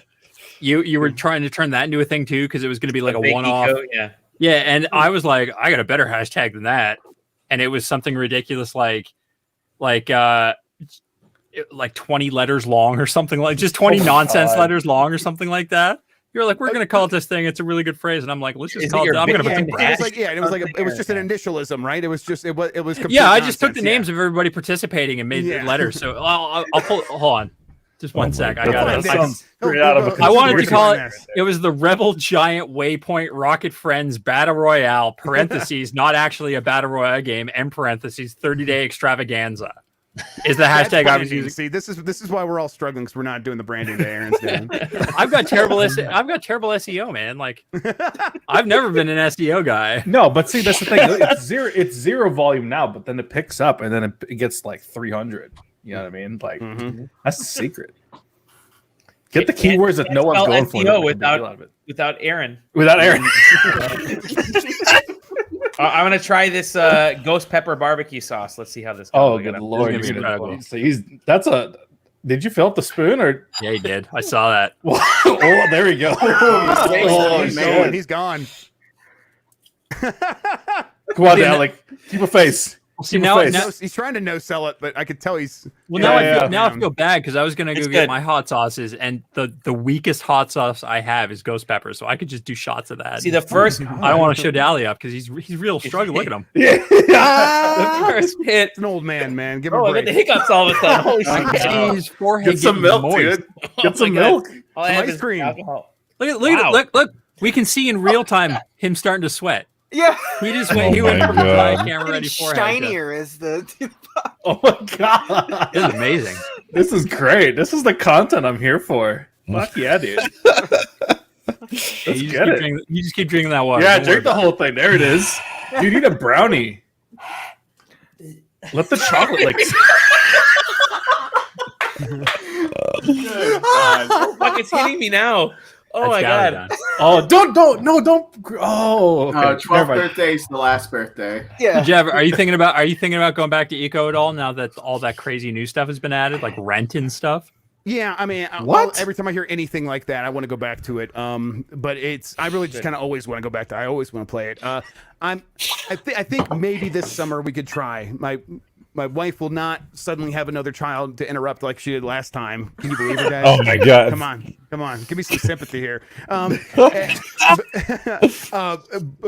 yeah, I think this summer it could work because we have the big Discord now, and so we'll be able to get plenty of people in there. And I think we could probably get some other groups to play too. And Eco is like having a little bit of a resurgence. Will Smith played it for the first time and he really liked it. So I think we could probably convince some people to go in there. If we do, I want to turn up the difficulty all the way. I want to turn it up. I want to make it as hard as possible for us. I think it's interesting too because like we did that. Eco came out 2019, 2018. Yeah. Something like that. It was a while ago. It was long enough ago that when you put that event together, I think there were only 6 of us who even had the capabilities of streaming something like that. And now I bet everybody pretty much you could get in there has the ability to stream. That'd be dope. True. Like to get a whole group of like people, like you can basically watch, I don't know how many amounts of streams, but like that'd be crazy. How many giant towers I can build. Yeah, I saw on Twitch. I see is like the meteor in 3 days. Like the meteor would still take 30 days, but I want it so like the specialization like is very difficult. So you couldn't be like a multifaceted player. You couldn't be like, oh, I'm really good at drilling for oil, and I'm also really good at like masonry or whatever. You would have to work together with everyone and really force everyone to cooperate. That's the thing that I think would be the most. Because that's how that'll go. Yeah, well, I mean, we got enough cooperate. You're right. There was like four or five people cooperating, and everyone else is kind of doing their own bullshit. But I would like, I would just like to see how that would go. I think we'd be able to pull it off still. Imagine a server where everybody has to be that specialized, and there I am convincing people to worship the meteor. GTA 5 RP, eat your heart out. Right. You got to have your religious zealots too, I think. And I mean, hey, we made you work for us in the end. You built like a monument underground or whatever it was, and I still ended up using all of the stuff that you dug up. So it's like, yeah, fine, go do your weird religious shit. I dug up. Just keep digging, man. I dug up like something like I think it was like 18,000 individual pieces of stone, and then I logged in the next day, and Jeff was like, "Oh, hey, I took all your shit and I turned it into roads. So now we can work faster." I was just like, "Fuck." Yeah, and like and you were really just like, you were like doing your own little troll thing, but it's like that's the point of the game. It's like you're telling these stories for why you're doing something. And the stories don't matter. The actual thing that matters is the byproduct of whatever you're doing. And the stories, if they enable you to create that work, that labor, in the end, it's going to work out for everyone in the end anyhow, as long as there's someone sort of like shaping it in that right direction. Yeah, it's a great game. Yeah, we should definitely play it this summer. Becoming the mayor, forcing people to do things. Hey, listen, they elected me mayor. I didn't force anyone to do anything. I still get emails from a lot of people. I bribed a lot of people, absolutely. But hey, look, I won, whatever. I still get emails from whoever does PR for them to this day, and I'm like, maybe I really should check this game. I think I tried to get in at one point, Jeff, but I remember like being on a train home from work, going like, "Fuck, oh, it's just tonight. I don't actually have it. Well, fuck. Oh shit." Yeah. And then like it just never worked out. But no, yeah, it's I think it's still worth checking out. I think it's still it's in good shape there. I mean, it's an educational game, so we were never really the target anyhow. It just so happened that it worked out that it's like, oh, it's a good game for people who want to like mess around with like economics and stuff. So it was one of those games that should not have worked for our kind of people, and then it turns out it absolutely worked. Perfect for it. Yeah. Yes, absolutely. I mean, I felt the same way about like I think Astros Playroom when I first kept hearing about it. I was like, I don't really care about it, and then like all of a sudden I see on Twitter is like this ongoing speedrun war between Jeff and Dan, and I'm like, speaking I'm of which, tuning in to see this shit. Speaking of which, I'm looking to buy a PS5 right now so I can go up against Jeff Grubb's speedrun records. How do you guys? Please do. Go ahead. Try all you want. Hey, I remember. Look at that. Your headphones for a second. Good luck trying to find one. Take off your headphones. Do you want to take off his headphones? They updated the game, so you can't do the double jump trick anymore, so it's impossible to beat my speed run. Oh my god! I thought I saw you tweeting about that. What have I gone? Hey, what's up? Hey, not much. How you doing? I'm all right. No, you should definitely get a PS5 and absolutely try and beat all of those records. Yeah. For sure. Go for it. Like keep streaming until basically you've beaten it. Like don't ever stop streaming. I'm gonna do it. That controller definitely hurt my hands though. I played it so much.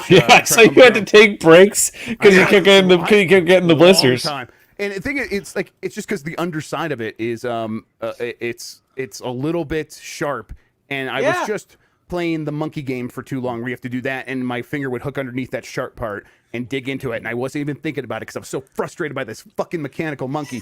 And then I wake up and I'm like trying to figure out, why does my finger hurt? And I go to play the game and I'd grab it right in the same spot and like really just pain shooting through my entire arm because it was so sensitive. Wow. I'm a real dumbass. Yeah. That's crazy. How's your mouth doing, Dally? I think. Wow. That's wonderful. You kind of lose. I have to speak slower because I'm slurring a little. Oh my god! Kind of lose control of your mouth. That's incredible. So I'm waiting for it. Oh my to god, this is amazing. Unswell or shrink. It's filling up the bottom of it's filling up the bottom of my mouth right now. Do you want a VR setup, Jeff? Continue. Yeah. I have the Valve Index, and I've got a Vive and an Oculus Rift or whatever. My Oculus Rift is signed by Brendan Uribe, who is the CEO of Oculus. But it wasn't signed to me. It was signed to Dean Takahashi. I'm keeping it. So.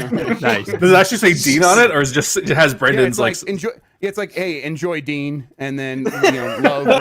He wants you to enjoy Dean. Yeah. I was asking because I was flipped through YouTube the other day, and all of a sudden, like, I hit the weird part of YouTube where YouTube's like, man, we don't know what you want to look at, man. So here's just some stuff, and I hit those like the full body capture videos, like people playing games but like they've got the full body capture, so the avatar in game is like matching their movement. Right.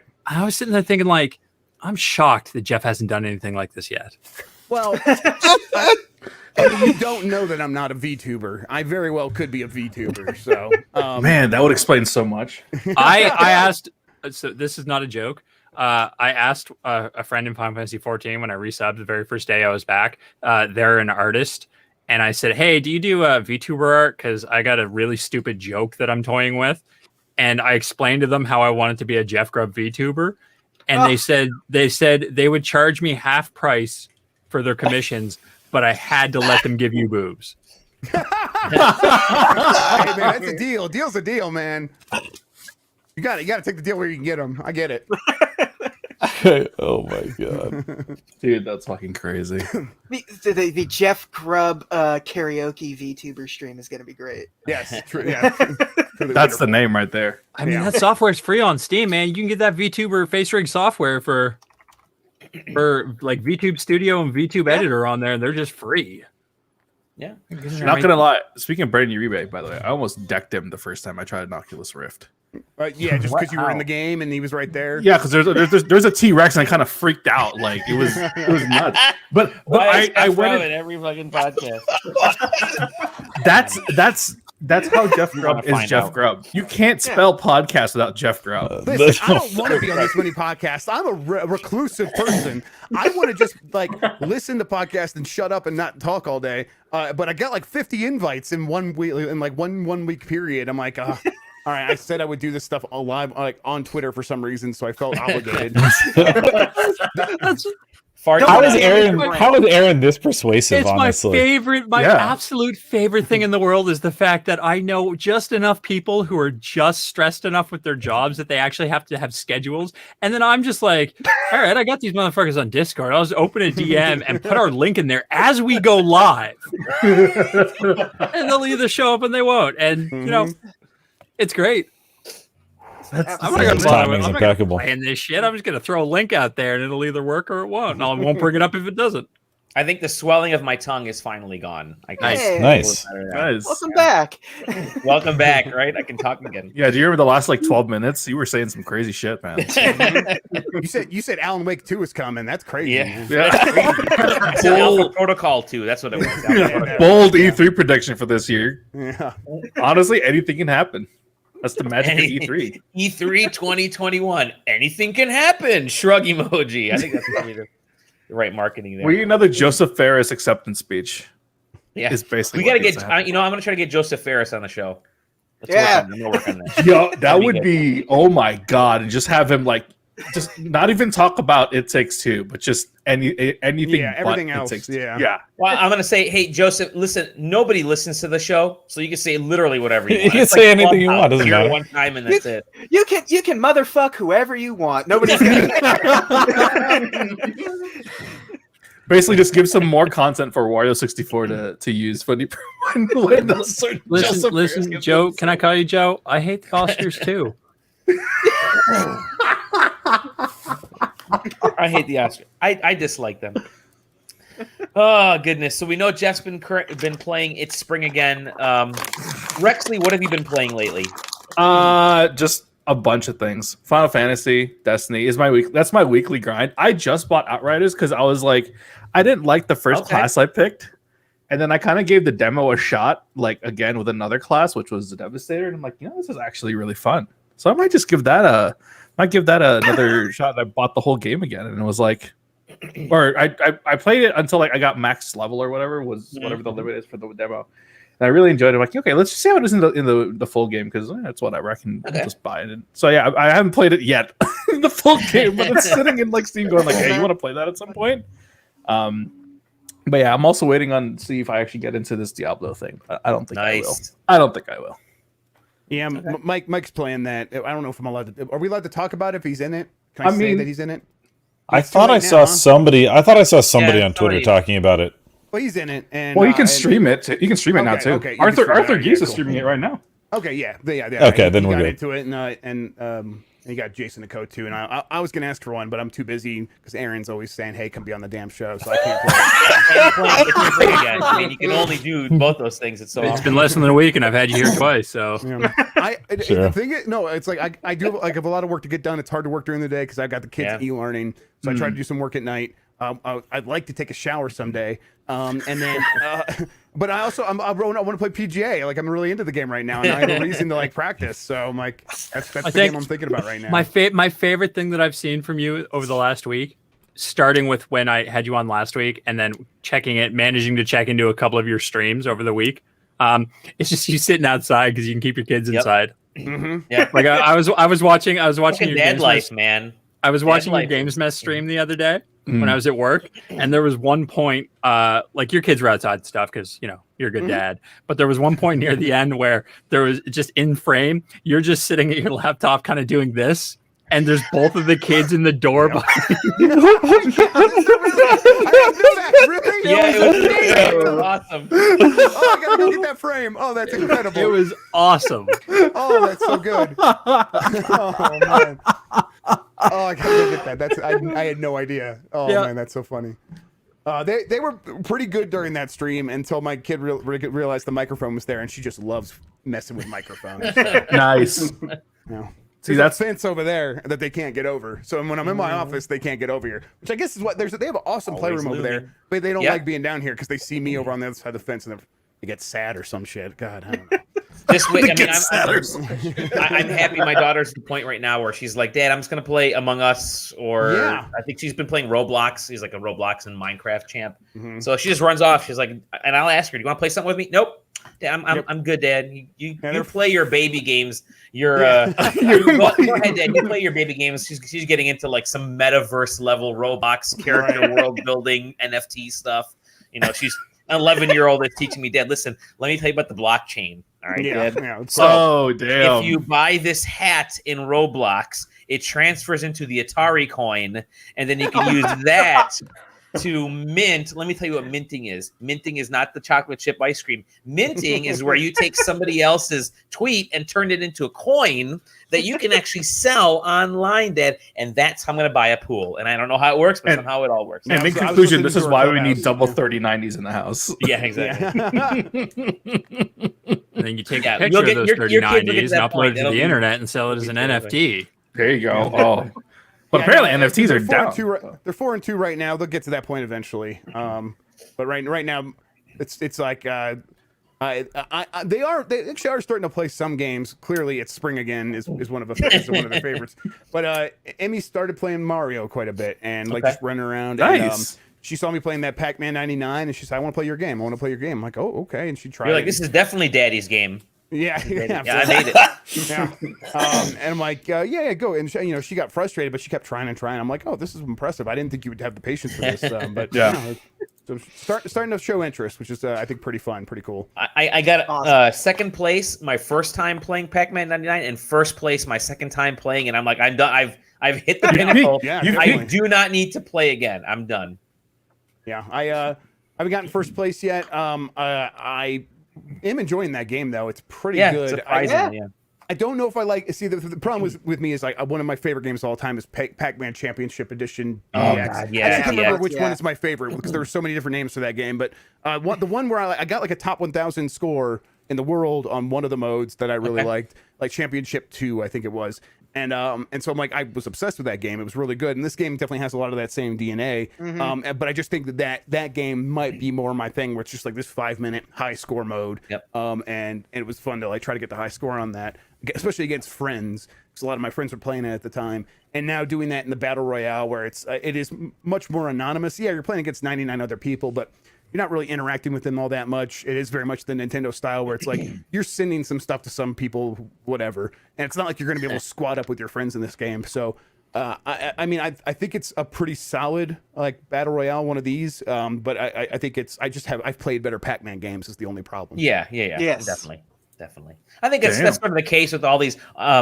I mean, Mario 35 was that way. I've played much better Mario games. I've played better Pac-Man games. The Tetris 99 I actually do kind of like, for some reason, that I hop back on there a couple times a week because it hits the spot. I mean, I still have not managed to get first place in Tetris 99, and I'm okay with it because I love that sort of process of playing and I'll get second, third, fourth regularly, but it's still Tetris.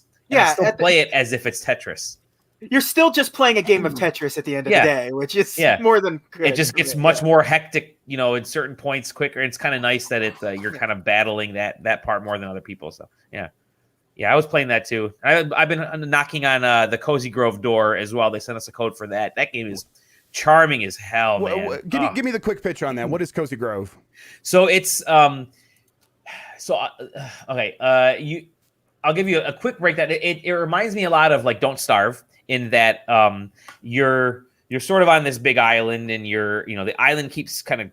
I've only played like two or 3 days worth, because they kind of tell you the review code they told us was really kind of play it for 20-30 minutes a day, and that's it, and play it over a couple days. It plays kind of got the vantage point of Don't Starve, where you're running around kind of grabbing logs and twigs and digging and shit, but then there's a little bit of like Animal Crossing in there as well, surprisingly. So it kind of simplifies the mechanics of both those. You can build up your little tent site. You can help the other kind of ghosts and spirits that are on the island. You're essentially a spirit scout, I think, is what you're known as. And it hits. I've been playing it for a couple of days, and it's just so nice and chill. I mean, there's no like. There's no like tension, which I really appreciate, because Don't Starve had a lot. I mean, you could fuck up and Don't Starve, and then you're done. I mean, you could lose all your shit and you have to start over. And Animal Crossing can get kind of aimless sometimes. if you're playing it. Sometimes.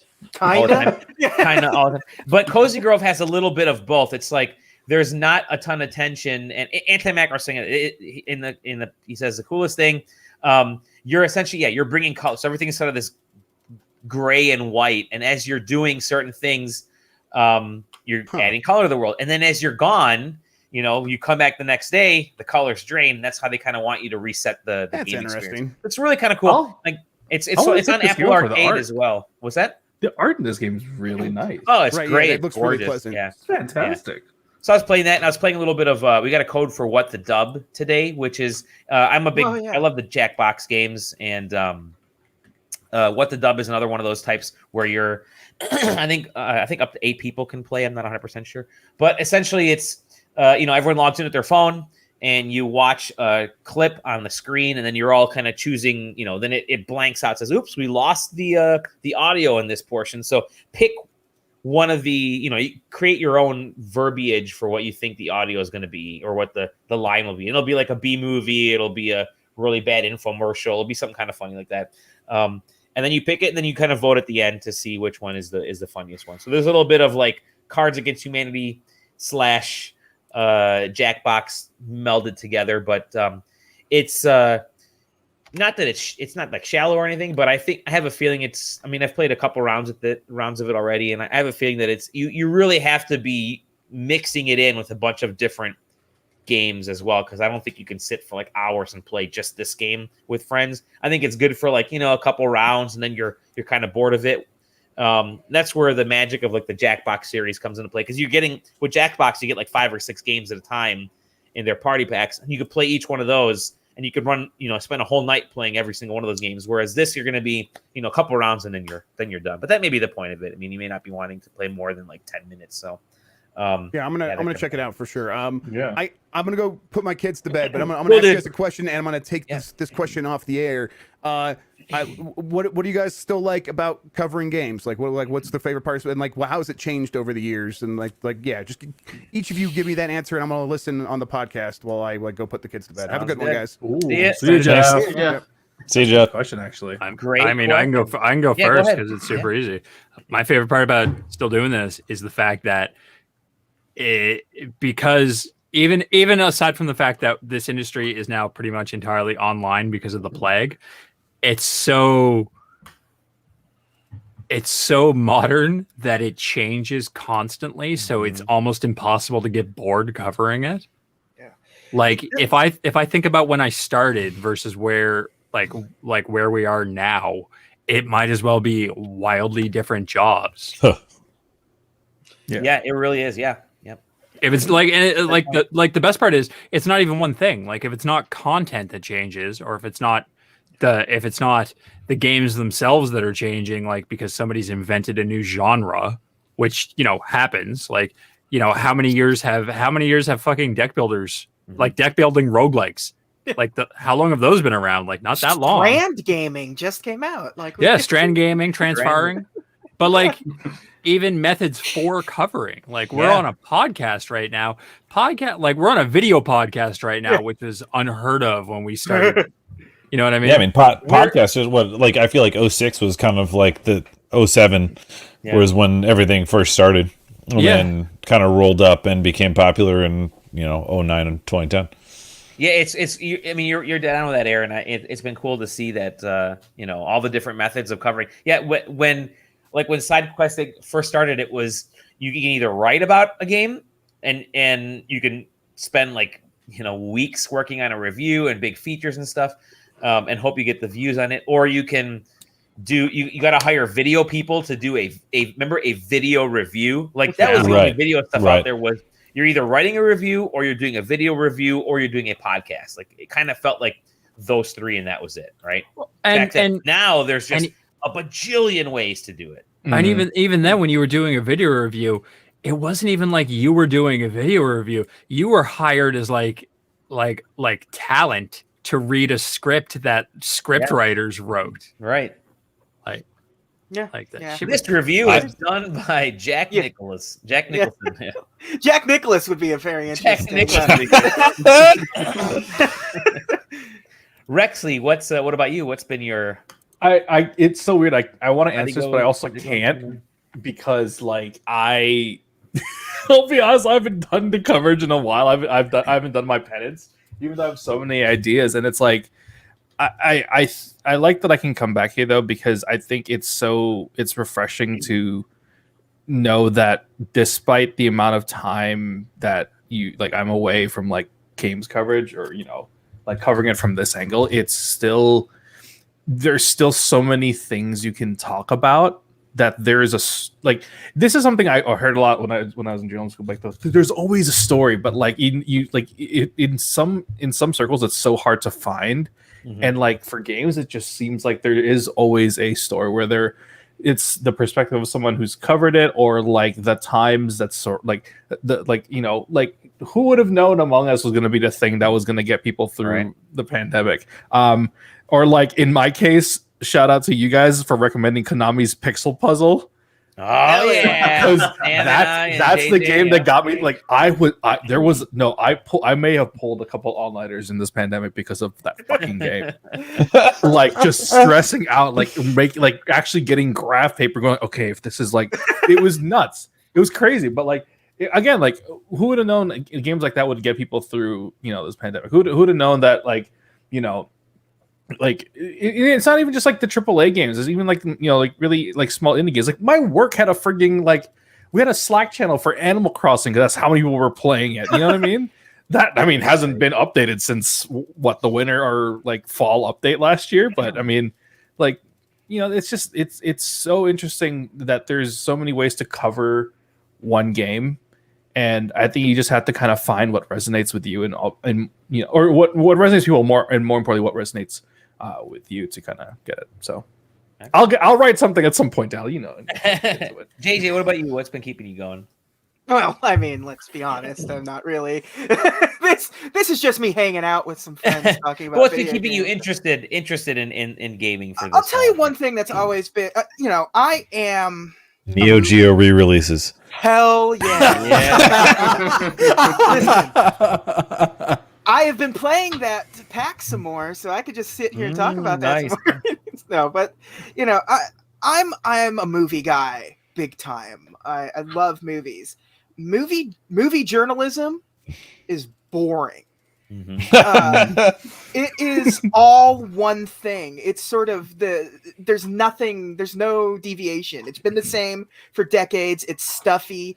People that report about movies now are reporting about movies exactly the same way. Just maybe now it's in a blog form, or maybe it is a podcast, but the content's all exactly the same for every single movie. The only time there's ever an interesting story is when something goes catastrophically wrong on a movie, or but there's no it's boring and straight. Video games though, there's like so many different ways to get content out there, whether it be let's plays or Twitch streams. You can't do that shit with a movie. Like at best you get the Mystery Science Theater 3000 Twitch stream, what they're doing or whatever. Right. Like there's no like let's watch. There's no anything like retrospectives like what I do. Is about the most interesting you can be with movie stuff. And gaming, there's just so much. Or you go cynical with it. Yeah.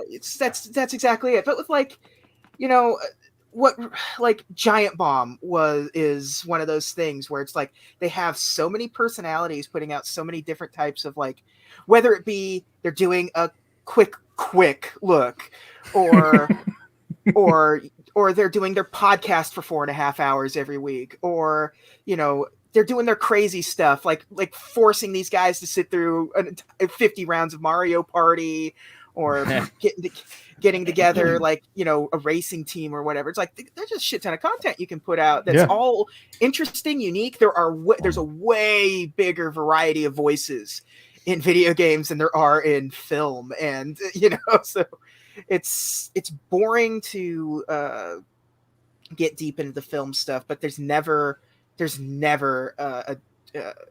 a lack of content for video game stuff, and it's really fun. It still feels like the Wild West every few years. Like there's just like because still feels like Red Dead Redemption every few years. I get that okay game. That okay game. Yeah. First 10 hours sucked. Yeah, I've definitely had just to kind of go there, but like I've had definitely a lot of those. Like when I was covering it for not this, but for Tom's Hardware, which I still can't believe that happened. But like I remember, was it GDC? I forget honestly the year, but I met this developer for this like cool like game that was like a really like crazy realistic shooter, and like there's like all these things with a bunch of like having to like like heal yourself with this really intricate way if you were bleeding, and then like having to do like some crazy like this whole thing about getting loot, and then like having to figure out the overall map of the game, and then like I remember playing it on the stream as a preview thing. I was like, oh, this is okay, and then it blowing up because it was Escape from Tarkov. Oh, like shit! Wow! Like I was like, what the fuck? Like like there's only so like it's so crazy like things like that where you're just like, okay, yeah, this is all right, and then like you see it blow up, you're like, whoa, this is actually insane. Like I never like you it's funny because like same way with Red Dead, like where you cover something initially, you're like, oh yeah, it's okay, and then it kind of blows up, and it's like that's the interesting part where you don't expect games where I think especially like where you think games will like be like, oh, this will be this awesome thing, or like this will be an okay game, and it's just the exact opposite of what happens, right? So also, yeah, for sure. Also, you did put me in a position that year I did PAX where I got to sit down and talk with the guy that created Toe Jam and Earl. Oh, that was the game. I think that was the game. What? Yeah. And then like right. just like next, right, like immediately in the same weird place where they had that section was Swery, just like hanging out and like with this little stuffed monkey and everything. That was so fucking cool. Like just to sit there like, this is the Toe Jam and Earl guy. We're talking about the Klasky Chupo influence of Toe Jam and Earl back in the groove. And this is damn. To me. See, that's just you never expect what's going to come out of a conversation. That is a really appealing part. I still remember talking with Sam. We got pulled into interviewing Suda for No More Hero. I think it was Travis Strikes Again. And I'm like, I gotta go see Suda 51. Hey Sam, you want to come with me? Sam, I think Sam, you were like, I don't know why I'm coming with you, but I guess I'll just come with you. You were my backup during that time. Yeah, it was pretty funny. Yeah, you get to meet a lot of people. I guess that's it for me. Is the people. Just what's kept me going is whether I'm writing about games or podcasting, whatever. It's just all the people that I get to meet, interact with on a regular basis, whether it's online or in person. I miss the in-person stuff for sure. That's what I can't wait to get back to for when the PAXs and the E3s happen. But it's the people. Like I stay interested because I see a lot of hype building. Like I'll see Jeff post something and I'll see all the people, like I see like everybody online all of a sudden start pulling quotes from Jeff. Like Jeff will say, man, Alpha Protocol was a really weird game. And guaranteed there's going to be like 15 like articles tomorrow about something that Jeff Grubb said about. Yeah, looking back at Alpha Protocol sequel possible. But no, it's the people that you interact with and stuff, and seeing other people get excited gets me even more excited to continue writing and stuff. And like I said, that's what thinking back, it almost feels like a weird obligation. It's like, well, everyone, My Baby 2, I signed up for it. I got to review My Baby 2, and then oh crap, now I got to review Marvel Ultimate Alliance because I reviewed My Baby 2. It's like, oh, and I got to review Skylanders, and the year after that was Guitar Hero 3, and then it kept going on after that. So it's crazy, like the things you can find yourself doing, and people, especially like you said, the people you meet. Because I remember it's totally people I meet. Totally. Yeah, I mean, like I remember at one point we were trying to get a meeting with. This was like when the Steam Machine hype was at its absolute peak. Oh yeah, and they were coming out with all this stuff that was like, here's the prototype, and like we're gonna launch it later this year, whatever. And we couldn't get a meeting with Valve, and like my boss at Tom's Harbor managed to kind of get like, if any of you know, like getting a meeting with Valve is like one of the hardest things on planet Earth to do because Doug Lombardi is an absolute wall of a man. Oh yeah, yeah. And so I don't know how we did, but we managed to get one. And then we were like, okay, cool, we'll get you a meeting at GDC. You're gonna go see, you're gonna have a walkthrough with the Steam machine. You're gonna see it in action. It was like perfect, cool. I was like, we had a couple angles to write, and I go into the room. I'm the last person of like I think 7 people to go into this room for this briefing, and I go into the room and it's like one TV, the Steam machine, is System Shock 2, and there is only one person in there that is going to give us this demo. And it's fucking Gabe Newell. And I'm like, shit, really? Yeah, I was like, hi, I'm Rex. He goes, hi, I'm Gabe. I'm like, yeah, I have know. a little bit of discounts in the Steam store from now. Is this what's happening? You never expect the things you expect to cover are the things you like. It's fine and all, but like, man, it's the unexpected that's insane. And that's what I love about this industry. Taylor, what about you? I know he's muted. Oh, he's got it. Yeah, no, I'm here. I've been traded a baby. So, yeah, nice. Yeah, she's liable to, I'm sure, yell as soon probably as has thoughts about the gaming industry. Probably more than me at this point. I don't know. I mean, like a couple other people. You know, I'm more, again, like JJ, friend of the show, than anything else at this point. Certainly, I think I don't know if Modern Warfare 2 was my last piece on SideQuesting, but it might be. I mean, just in general, what's kept you interested? Yeah, I mean, just overall in the games industry. You know, God. I guess like the fact that I had never adjusted my Twitter following. If I had to credit one thing in particular. Same, actually. Literally, like when I look at it and I think about it, and I look at my Twitter feed, which has basically been unchanged in almost 12 years since I joined it originally. I'm pretty sure I literally joined so that I could follow a shit ton of people for PAX in 2012. And when I was doing Armless Octopus. And so it's like still 85% games journalism and games industry focused people. Sure. And so that in a lot of ways, like I'm significantly less interactive on Twitter than I used to be, but I still scroll through it a few times a day. I don't have it installed on my phone or anything. I just use TweetDeck on a browser on my desktop. Shout out TweetDeck. Which I highly recommend. Like, it's a shame because TweetDeck was super sick before Twitter realized, oh God, we can just lock down our APIs and just make money off of everything instead, and just bought all the small people, including TweetDeck. But despite that, like when I read about or hear about or listen to people who have like kind of like that acute Twitter anxiety, and I'm like, I don't have that because it's not on my phone, and instead of whatever curated feed Twitter does on their main site now, it's just I still have kind of TweetDeck, which is the classic linear newest stuff at the top. Newest tweet first. Newest stuff at the top. And if I want to find old stuff, I scroll down or I search for a specific person, and that's the only Twitter experience I get. Which isn't me going like diehard old Twitter, best Twitter, or anything like that. It's just that like I don't know. I don't feel any of the negative stuff on Twitter for the most part. But again, like I said, I've barely added to who I follow on a regular basis. Maybe expanded to like actual people that I know in real life outside of that. But you know, I've always just enjoyed it, and I still like knowing about the stuff that's going on the inside and being able to speculate about the stuff that's going on the inside. Like the best thing that I would describe myself is like an advanced speculator, and I love being able to make those types of assumptions and stuff like that. And I like at the same time being able to do it from at least what I view as like a slightly informed position. Even though I'm sure there are people significantly smarter than me, be like, yo, this dude's fucking dumb. But despite that, yeah, you know, it's still good. It's still fun to be a part of and be around. And I think that a lot of the people by and large are pretty dope. Yeah, for sure. I like that.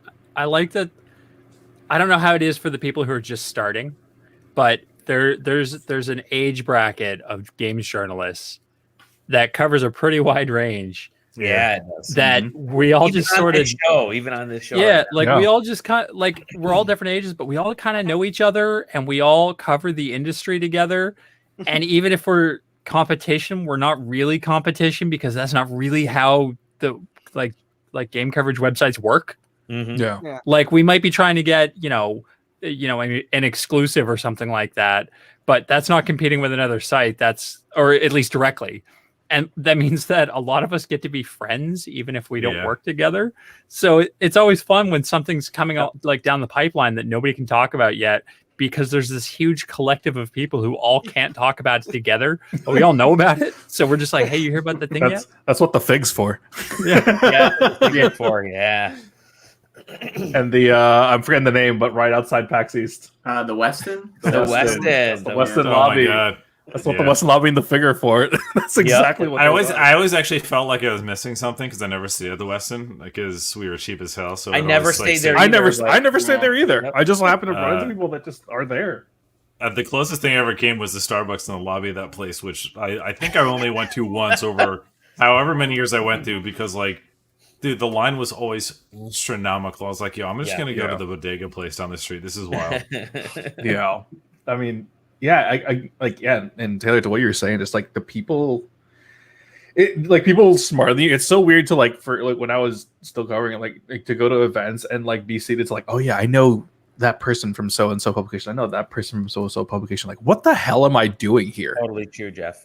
Yep. Like, who am I to be in the same? Who gave me a press pass to cover this with knowing that people are going to read them more than me? But then it's crazy. You just never know again, how you're going to end up. And for if anyone is watching that is kind of curious about how to get in here, it's honestly just getting your foot in the door. I know it's a very cliche thing to say, but it really is just getting your foot in the door.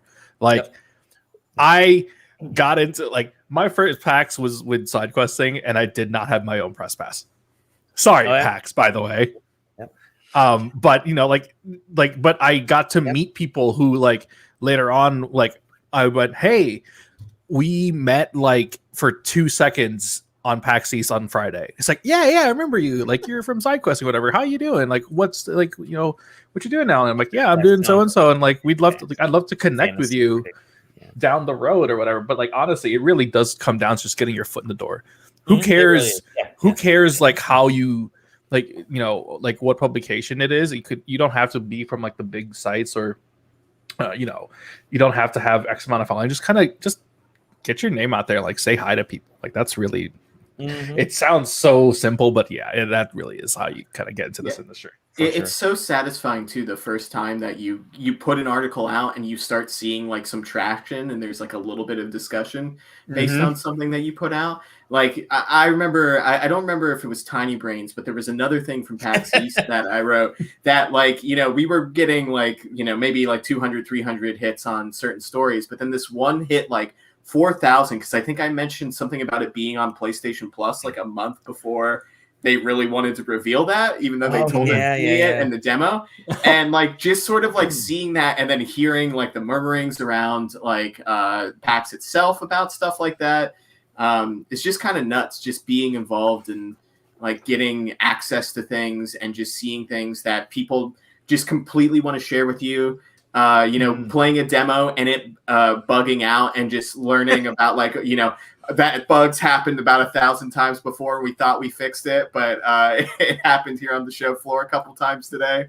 And just getting to see every sort of level of creation. Because my big thing about games is when I started learning about games was, I'm more interested in what the finished product is, right? I want to see the review scores because that's what I want to play. If this thing reviews badly, maybe I don't want to see it. But then actually being in the industry, it's a lot more of I wanted to know more about the business. I wanted to see the super early alpha version that runs at 1/4 of the frame rate, because I want to see what the steps are to that next thing and know it runs like crap like that right now because we tried to do something and it was a complete disaster. So we got to fix that before release, and it's 3 weeks away, but don't worry about it. We got it. And then, just having a social circle that kind of is on the same page as you with things. And then also is a way you can sort of discuss your hobby and not sound like a complete lunatic. I'm sure my partner is just so tired of me talking about like some of the crazy stuff that happens in the games industry, because she's on Twitter, you know, big like K-pop fan, so she has her own version of Twitter, and they never cross paths unless it's Genshin Impact, from what I've learned. Then it's just like, you know, I'm going off on this stuff about like, oh yeah, it's crazy, Microsoft bought Bethesda, and she's just sitting there going, but then like talking with you guys about it, and you know, predicting like what sort of things in the future for both of those companies. And like, I mean, even Jeff Grubb, was it earlier this week, being like, Microsoft looking at somebody else, huh? Pretty big. So yeah, giant wink.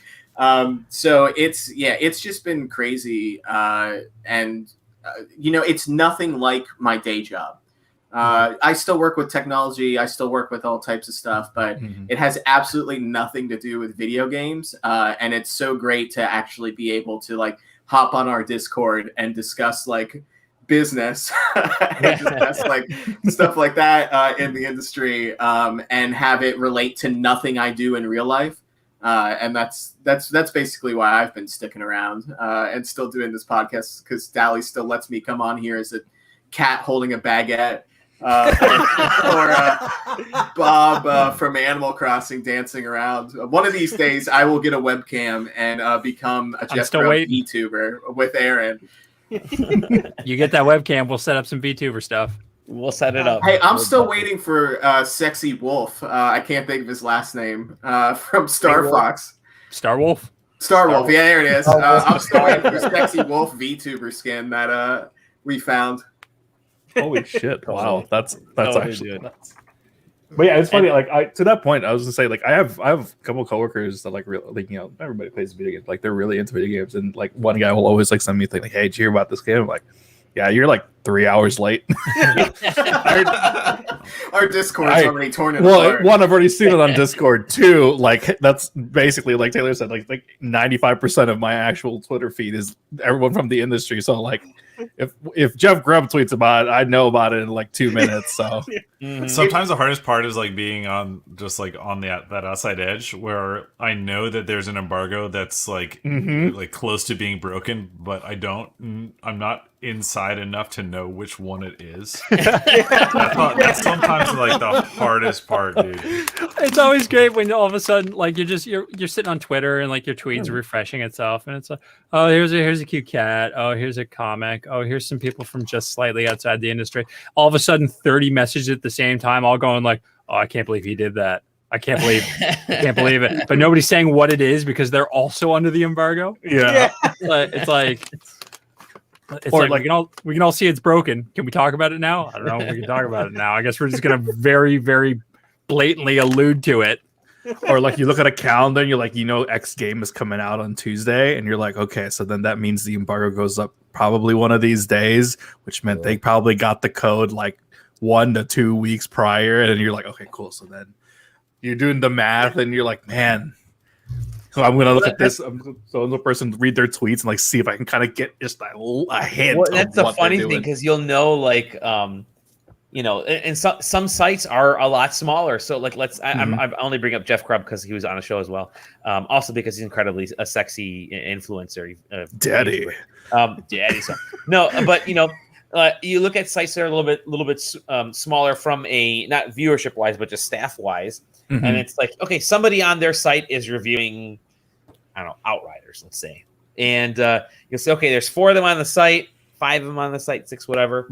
The game is out on this date, and you backtrack. Okay, if they're going to get the code like a week prior, you start looking at those tweets and thinking, what are they? How are they feeling? Are they enjoying? Are they being overly happy about stuff? Have they changed the subject to sports like exclusively, which you know that they're not enjoying what they're playing? So it's are they swearing a lot more than usual? That's always kind of a fun. I have a couple of friends who over the years have written for pretty big name sites, and my absolute favorite thing in the world is I'll get a message on, you know, platform of choice, you know what I mean? Like Steam maybe or Discord these days. Yeah. So any one of those, I'll get a message being like, yo, we're getting the code for blank and I'm going to be the one reviewing it. And then I don't hear anything And I'm just sitting here like, if this was good, I'd be hearing a lot about this, and I'm not hearing anything. Yep. The last time that happened was fucking Fallout 76. Oh my god, I got the code for the new Fallout game, and then nothing. And I was like, oh man, baby. Yeah, Taylor, you're right. Being on that edge, the edge of the industry of certain stuff, really kind of makes you appreciate some of that. And my favorite part of pre-release games when you get stuck and have nobody you can talk to. Oh man, that's So there's a Facebook group for that. Yeah. I did. I remember. So I forget what game it was. One time I was trying to get like help on something. I had a pre-release code for something. I don't remember what it was anymore. This was like 6 years ago, and I'm tweeting out. I'm like, man, you know that feeling when you fall off a cliff and you feel like you always feel like there, in a game, like there should be a handhold at that last part, but you can't like typically see it. Anybody else like get into that like uncharted territory before and really kind of figure that out? And then like nobody understands it, and finally like one person will be like, dude, you're actually going too far with your hits. I mean, but like what's worse than that though is like if you have a problem and like, so I think so like we have a problem and like you think it's an issue with the game and it might affect how you review it, but it's actually your fault. Yep, totally. Yep. Case in point for me was, I think, with the last Deus Ex game. I had an issue for like a week where every time I aimed the weapon, it would like zoom somewhere else, and I like contacted them about it and was like, I have this issue, like I can't, it's aiming somewhere else every time and I don't know what that is. And they were like, they like gave me a bunch of things to try, like none of it worked, and I was like hitting my head against the wall. And it was like your fucking mouse or something. No, you know what it was? It was the Tobii eye tracker that I attached on my computer. Oh shit! Like, I remember like seeing it and going like, "Oh my god!" I've been like pissed at this game. Mad at this game. Your eyes. I'm about to like make a whole skating thing. Oh I was my like, gosh! It's why am I getting joystick drift to the right all the time? Yeah, like it's the fucking eye tracker, and it's like I had a game recent or a couple years ago actually, before I got my newer computer here, my newer PC.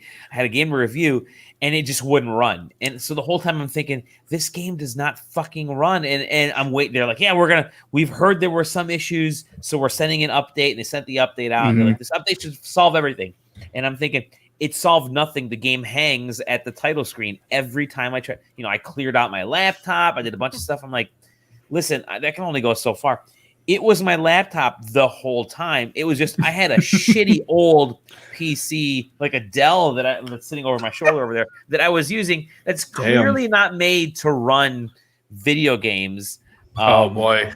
And here I am trying to play a Steam game on there. Other stuff like Telltale games work fine, but this was like, I forget what the name of the game was, but just wouldn't run. And I'm like, oh shit, the game is broken. It's like, well, no, your computer is still a Tandy 1000, and you should probably upgrade to at least Gateway. You bought this laptop at Sears, sir. You bought this laptop.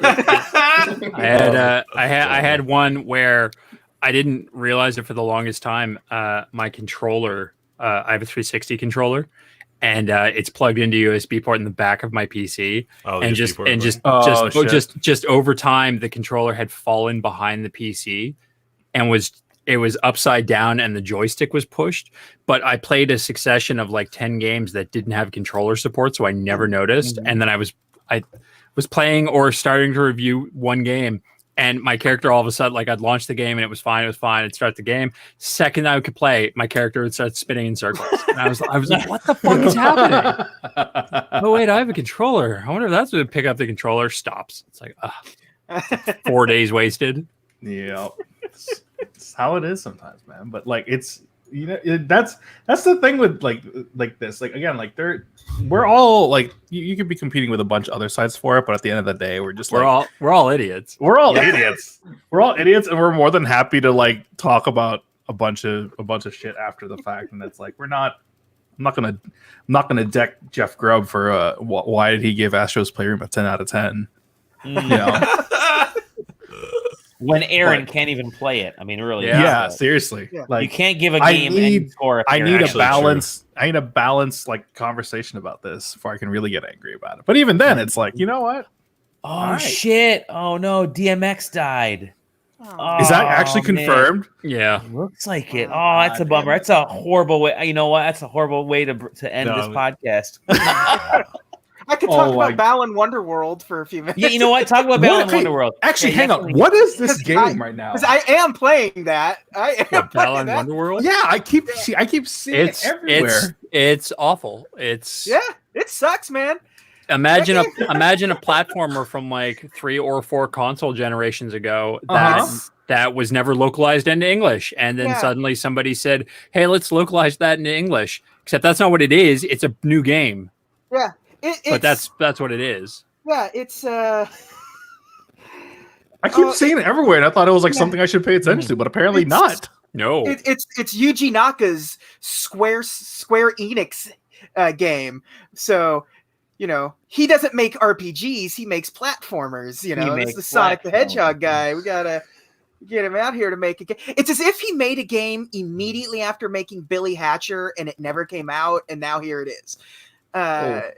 It is some of the stiffest, most awkward platforming I have ever played in a platforming game, and visually an absolute mess.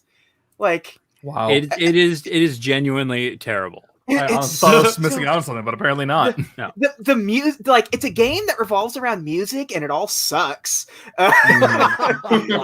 Like that's like they literally have a complete ripoff of the Ghostbusters theme, not the "There's Something Strange in the Neighborhood," but the actual that little piano medley that they do. It's 1-to-1 the exact same song, and.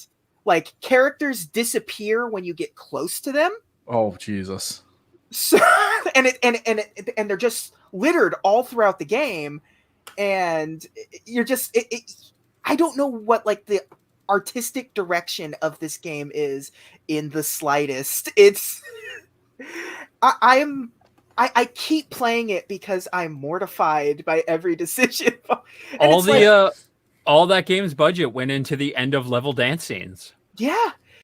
And it does this weird thing where like there are like these ripples in the just the air around you that go in time with the music and stuff. And it's off put because it feels like it's trying to lead you somewhere, but it never is. It's just it's like when you play New Super Mario Brothers and like the Koopas and the Goombas like dance in time with some of the beats and stuff. It's that, but in a 3-dimensional space, and it just looks like there's a rift in time being torn open every time. It's most, and it's like a costume-based platformer, so you're constantly getting like costumes with different power-ups, and none of them are interesting. There's like this costume you a flutter jump like Yoshi. Or or it's like this one lets you shoot fireballs like Fireflower Mario, and you could switch between them, and that's about the extent of the gameplay of Balan Wonderworld. It is wow. How many Tims you got? He's embarrassed to say right now. I'm not telling you how much time I put in this game so far. You got 420. You got 420 Tims yet? Of course. Jesus. Yeah. But like, and there's like a weird Chow Garden thing, but you don't actually get to raise any of the Chow Garden chows or anything. Just like, here, feed them gems. They're happy now. Now go play the next level. Fuck. Wow. Everything that you hear about that game is true, and it's just everything is true. Yeah, it will be his first and last Square Enix game. Jeff said he's going to stream it tonight. Jeff has streamed it before, and I implore you all to join me on I'm going to watch stream. this. Just everybody get in there when he streams it and do what I do, which is just yell at him to interact with the Tims. Every single time he's in that world, I'm just like, yo, fucking build that tower. Hey, get those Tims. Feed those Tims. What are you doing? Feed those Tims. Throw out them gems. I honestly thought I was missing out on another like Genshin Impact, and I was like, the more you talk about it, I'm like, nope. The opposite of Genshin Impact. Wow, that's a complete letdown. Jesus. Yeah. It's wild. That's a wild game that exists. Jesus. Well, okay. Excellent. Taylor, Sam, what are you guys playing? More Monster Hunter Rise. Sorry. Yeah. I am also playing the new Oddworld that just came out. Oh, that's right. Yeah. Okay. I mean, what's your opinion on Oddworld? The original ones was like real similar to the original ones, or no, it okay. is So the one that came out in 2014 is a remake of the first game, like the original Oddworld, Abe's Odyssey. Yeah. And it's it's a remake, and it is. So this one is, what's it called again? Soulstorm? What is it? I can't remember. I think so. Soul something. Yeah, because it's Dark the name Souls. of the energy drink that's in the universe. And so this new one is a remake in the slightest terms of Abe's Exodus. So it's not really like remaking the game, it's just sort of taking story beats of it, and it's a sequel to the first Abe's Odyssey game. Okay. And new and tasty. It's Oddworld. It is just a beautiful looking Oddworld game. There's nothing much more you can say about. You got all your button things where you're calling people to help you out. You got you're doing your your praying thing, and you got your remember that a major function of the Oddworld games was like there's a button dedicated to farting. So oh god. And it's like all that stuff's there, and I like the original Oddworld games. Stranger's Wrath is is a first person shooter. It has nothing to do with like Oddworld. The original Oddworlds are like that, are like Lemmings almost, but like if they made that a platforming game, and I really enjoy that. It's kind of nice to like play those once in a while. I am mad because like this game had like, how many years were they running trailers for this particular Oddworld game? Like since New and Tasty came out in 2014, it's just like every event has a trailer for this new Oddworld, and it's not like it's anything special. It's just the next Oddworld game, and they still planning like 3 more of these. So it's just wow. Yeah, they were like, this is part 2 of the new Oddworld quintilogy or whatever. It's like, oh fuck that, no. Holy shit. Yeah, we're not gonna. So it's just going to be for the rest of our lives. We're going to be staring at Oddworld trailers for. Love to see it. So yeah, it's a good game. It's fine. Okay. It's free on PlayStation Plus. Definitely worth playing for that case. Yeah, like, it's free. Yeah. PS5 exclusive. Or is it? Is it like PS4 as well? I don't know. It's definitely not. It's on PS Plus. It's PS5 only. I'm almost. The PS Plus one is PS. Yeah, I would think that if it was on PS4, it would be on PS Plus or PS4 too. Yeah. So. Yeah, I don't know. Yeah, but yeah, no, that's a fun game. I'm really enjoying it. It doesn't really, it doesn't, it's not reinventing the wheel or anything, and it's not using the PlayStation 5 stuff in any real significant. I'm gonna go on a ledge and say that it's probably not really reinventing Abe's Odyssey either. I think it's... it's definitely it's barely reinventing Abe's Exodus as just sort of like different, same story, different beats. So sometimes it doesn't need to reinvent the wheel to really. It's a completely it's a completely sound game. It's not going to be on anyone's Game of the Year list, but I think it'll be a game that a lot of people will play and enjoy and will think fondly of. But that's about as far as they won't think about it once, whatever the next big release is this year. Sure. So, yeah. Mm-hmm. True. Excellent. That's it. All right, Taylor, Monster Hunter Rise, baby. Yeah, Monster Hunter Rise, still good. It's getting better, as Monster Hunter games tend to do when you get. Yeah, what weapon was that? HBG. What do you mean? What? The correct answer is Lance. Nope. I mean, I'm currently using dual blades. Personally. So good, right? I was gonna say, like, as someone who got into Monster Hunter because of Monster Hunter World, is this worth my time to get? Yeah. Okay. Wow. Yeah. All right. Like, it's got a lot of good stuff that World has. Not all of the good stuff that World has, but a lot of it. It feels like it's unique enough from World where you want to get into it, right? I mean, the whole level is non-segmented. just like each level is non-segmented, like World was. Not quite as big, not quite as expansive. Yeah. But there's a ton of verticality in every landscape, which like kind of didn't exist in the handheld Monster Hunter games previously. And just the movement that they added between the wire bugs and being able to ride your Palamute is like stellar. The changes that the game really needed. You can traverse the entire map so much faster and so much easier than you could before. The weapons still feel good. I mean, they're all the same weapons. You're not. Some of the stuff has changed. Warhorn is much easier to use. I've not tried it myself, but that's what I have heard and or read from other people out there. And so people think that's a very, very good thing. But yeah, it's just good. I mean, it's a good Monster Hunter game. It's a good game. And if you liked World, or if you liked it split the difference between like Generations Ultimate, which was the last one that they just ported over to Nintendo Switch a couple years ago, and Monster Hunter World. It feels like they took the two of those games, split the difference, and iterated a bit, especially with movement capabilities. And that's what Monster Hunter Rise is. So yeah. As always, if you like Monster Hunter, you will like this game. If you like Monster Hunter, if you're coming in or like, listen, I only like Monster Hunter World. That's me. Probably like this one. Like I said, it feels really similar in a lot of ways to it to me. Not quite the same in the tracking stuff, quite as much. You're not catching bugs or anything like that. Yeah. But the aspect of riding the monsters as well, like after you get them partially wounded, is now just like all the time. That's just a core function of the game.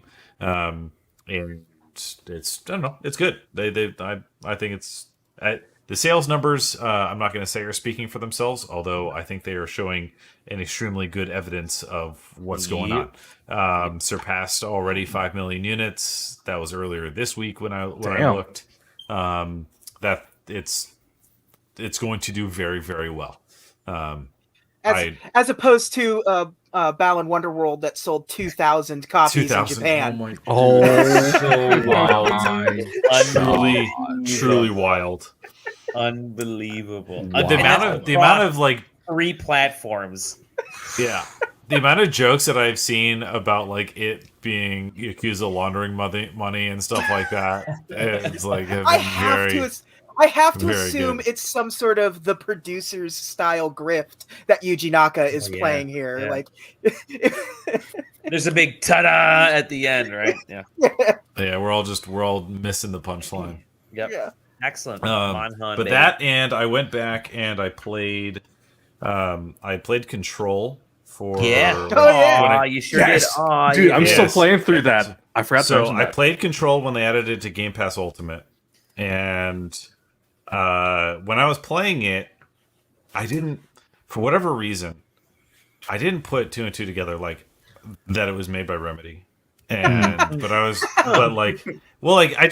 because it popped up on Game Pass Ultimate, like I just had seen Control. I saw a couple clips of it when it got released, but I passed on it, so it just like I didn't look into who made it or anything like that. And then I'm playing it, and then it's like game files about so it's about essentially like if you've ever heard of SCP Foundation or anything like that, or like Warehouse 13 from Sci-Fi and stuff like that. It's about a secret government organization that catalogs paranormal phenomenon, right? And it definitely leans heavy into the SCP stuff. Oh yeah, trust me. I played through it. Just the way that they frame their redacted documentation, the fact that they have to. There's even like legitimate like, oh, that's just that's the SCP. Yeah, there's definitely some equivalencies of just of like the heavy reliance of and I'm not gonna say reliance, but like there's a hefty amount in the SCP world where they're like, take inanimate object, make it do a really weird thing. Boom, that's an SCP. Well, right? In the SCP universe, they have the harnesses that they wear to keep them anchored to reality, which they just straight up fucking put into this game. Yeah, they threw that in Control for sure. But anyway, so I played through that, and then I'm like reading the documentation. It's like, Oh yeah, Alan. The Alan Wake SCP or the Alan Wake AWE, or what they actually call it, the Bright Falls AWE, and the Control universe. And I'm like, oh my god, this is the people that made fucking Alan Wake, and they just wove it into the universe, and I feel like a big dummy. But anyway, so the Game Pass Ultimate version doesn't have any of the DLC attached to it, and I was like, all right, shit. Now, and then I was talking with one of the other guys in the Discord, and I'm like, well, yeah, did you play the Alan Wake expansion? I was like, what are you talking about? And so apparently there's one of the expansion pass. I said it. No, it might have been you. It was either you or Zach. I don't remember. I think it was me. I think it was me and Zach were both like, "Man, there you go, Alan Wake." That's what It was definitely Dally. Anyway, so there's an AWE expansion that they put out DLC, and it was on sale for Steam, the Control Ultimate Edition, for $15, which would have been less than if I had tried to add on each piece of the DLC to the Game Pass to the Xbox Store version. So picked that up, figured out some forum posts later, figured out how to convert that save over. It's not easy. Don't recommend it. But we got there. I'm sure that there's some things that didn't quite go over, but it let me pick up with all of my progress from it, so that I could I'm like, at that point I was just like, listen, I'm here for whatever story got added to the DLC. So I played through that, and the Control is a game that I cannot believe that I missed when it got released and came out, because it is 100. It's extremely my shit. Yeah, exactly. It's 100% my bullshit. Like, when I played Control, I flew through that game because I did not want to put it down at all. Not for a second, including both the expansions. But it's funny because we had Jeff on, I forget which week it was, when he hopped on and talked about Alan Wake 2, after he made that kind of announcement on his show. But he did that, and then I played through the AWE expansion on Control, and it's like, oh shit, this makes it like, okay, this makes a lot more sense, because there is a definite lead that happens at the end of that DLC content. You're like, if I had watched that, I would have been like, oh my god, they might be making more Alan Wake.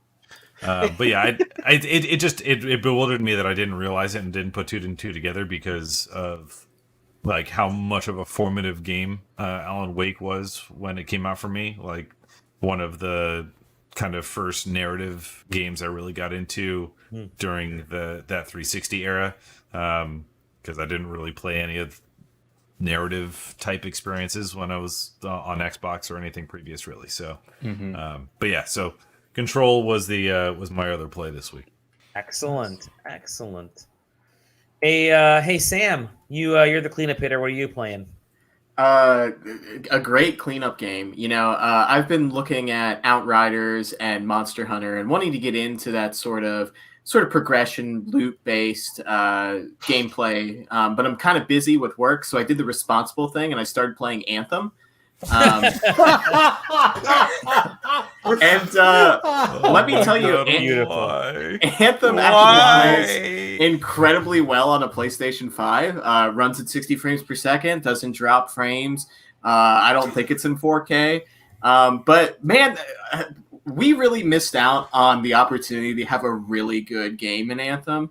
That movement system and just being able to dart around the battlefield is so cool. And it's just a shame that we will never get a true sequel to that. And maybe the next Mass Effect or something will have that sort of movement system in it, or something like that. But there was such a missed opportunity on Anthem. And I haven't really gotten too deep into it. I think I've only played 6 or 7 missions at this point. But you've played all of Anthem at that point, honestly. That's fine though. I'm willing to do that for another 40 hours, to be quite honest with you. Flying around is just so cool, and dropping behind a group of people, throwing a poison grenade at them, triggering a combo with a melee, and then just flying off into the air and then dealing with another pile while your teammate goes and cleans up that group is just kind of cool. It seems like a lot of the story stuff has been locked to codecs and different audio files and different logs. I feel like we definitely wasted a lot of BioWare's sort of like world building and stuff by be like, okay, here's an encyclopedia. If you see anything out there, look it up in here. And we wrote an entire novel on it, but no one's going to tell you that out there. They're scars, which I think are little alien mutants with guns, but then somebody made a reference to that they might be humans. I won't know that answer because I'm not going to go ahead and read the chapter book they wrote for it. But I know that their heads go boop when you shoot them. So that's what I've been doing. So yeah, I mean, Anthem is fun. I think it's like it's actually cheaper right now to buy the like Anthem of Dawn or whatever the collector's edition of that game is on PlayStation than it is to buy the standard version. It's like $10 or something like that. Yeah. Something so ridiculous. like if you've ever been like mildly curious, I think it's also on Games Pass Ultimate now if you have EA access through that. It is. So like something to check out. I won't be playing it. It also has a 45-minute tutorial before you can start playing with friends, which is kind of wild for that style of game, which can take longer too if you're not just trying to gun through it and just trying to fly around.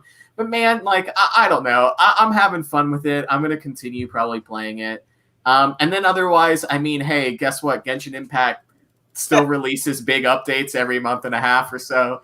And that's cool. You got a new. I couldn't do Genshin Impact either. I don't know. They just released a new Ice Nun waifu. I'm so done with Breath of the Waifu, man. So done with see, gotchas. I have spent no money, but I am still like rocking like 4 characters. I have spent no money is like chief gotcha. Just I'm gonna like it's fine. I haven't spent any money on it. I know I'm about to be done with one of those games once I spend money. Like I'll play the hell out of it for nothing, and then I'll be like, yeah, I'll throw $20, see what this thing is, and then I'll buy like whatever the gotcha thing is, and then I put like another day into it, and I'm like, all right, I'm good. There were 2 gacha games. Well, I guess League of Legends isn't really a gacha game, but I've put money into that. That's the only like true free-to-play game that I've put money into. And then I did put $5 into Avengers Academy because they ran an entire like promotional thing on the Runaways. And that's like the only like Marvel series that I like honestly enjoy. So it's like, oh yeah, okay, you've got the Runaways characters. I will give you my $5 so I can get like 2 of the characters from that series. And then like 4 months later, they shut the game down. So it's like, great, good, successful thing that went on here. I see. So heartbreaker, but yeah, I don't put money into gacha games. Don't get me wrong. If Genshin Impact continues to be like a game that I play, once every other day or so, at some point I do feel like the only reason I spent money on League is because at that point I had played probably like 6,000 hours of that game, and I was like, you know what? It's time you guys got your $20. So there's a chance Genshin might earn that $20 at some point too. But eventually they're going to release a waifu that you absolutely have to have. I already have that waifu. Her name's Jean, and she came home within the first week of playing that game. Yeah, big up to Jean. Big Jean Queen over here. Love her armor. My partner is a big child player, and Zhao, so we have a good win team going on. And this, no one cares about any of this, but go play Genshin Impact and make them even more money than they have now. Love it. Excellent. Oh, I've also tried Murder by Numbers recently. I'm gonna get into that when I have more time.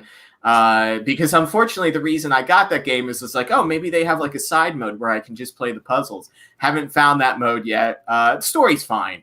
But I'm more in it for the Picross because I have 100%ed that Konami Picross game. And I need to satisfy that drug habit I have. And that one's mobile, so that's what I've been doing. And then also I made the mistake of paying $5 to try Lego City Undercover. It runs and then you had to buy that game. It runs like absolute dog shit on the Switch, and I only assume it ran even worse on the Wii U when it came out. It was like the game's bad on the Switch, and it's inexplicable as to why. Right. There's so many instances in that game too where very clearly there's like a little noise that plays, and it's like I assume the game used to say, "Please look at your gamepad." Because there's like a 5-second lag and like and somebody's calling you, and then nothing. 3 seconds later, audio dialogue of like, "Oh, did you find that? Criminal?" And you're like, "You just saw me catch the criminal. It happened. Interesting. You would only call me if you knew I was past that." And then there's other parts where it's like, whip out your police pad and try to find like the footsteps, and it's like, was I supposed to hold the gamepad up at the screen at this point to look for these footsteps? Oh my god! So that was because I was like, what if I could play like a GTA, but with very low cost investment and on the Switch? And that was a mistake. Don't have that in PlayStation ever. You could just play Saints Row the Third again. That's on the Switch for like $10. I've played that game so many times, and unless my character looks exactly like Tom Johnson, I'm not going to be playing it again.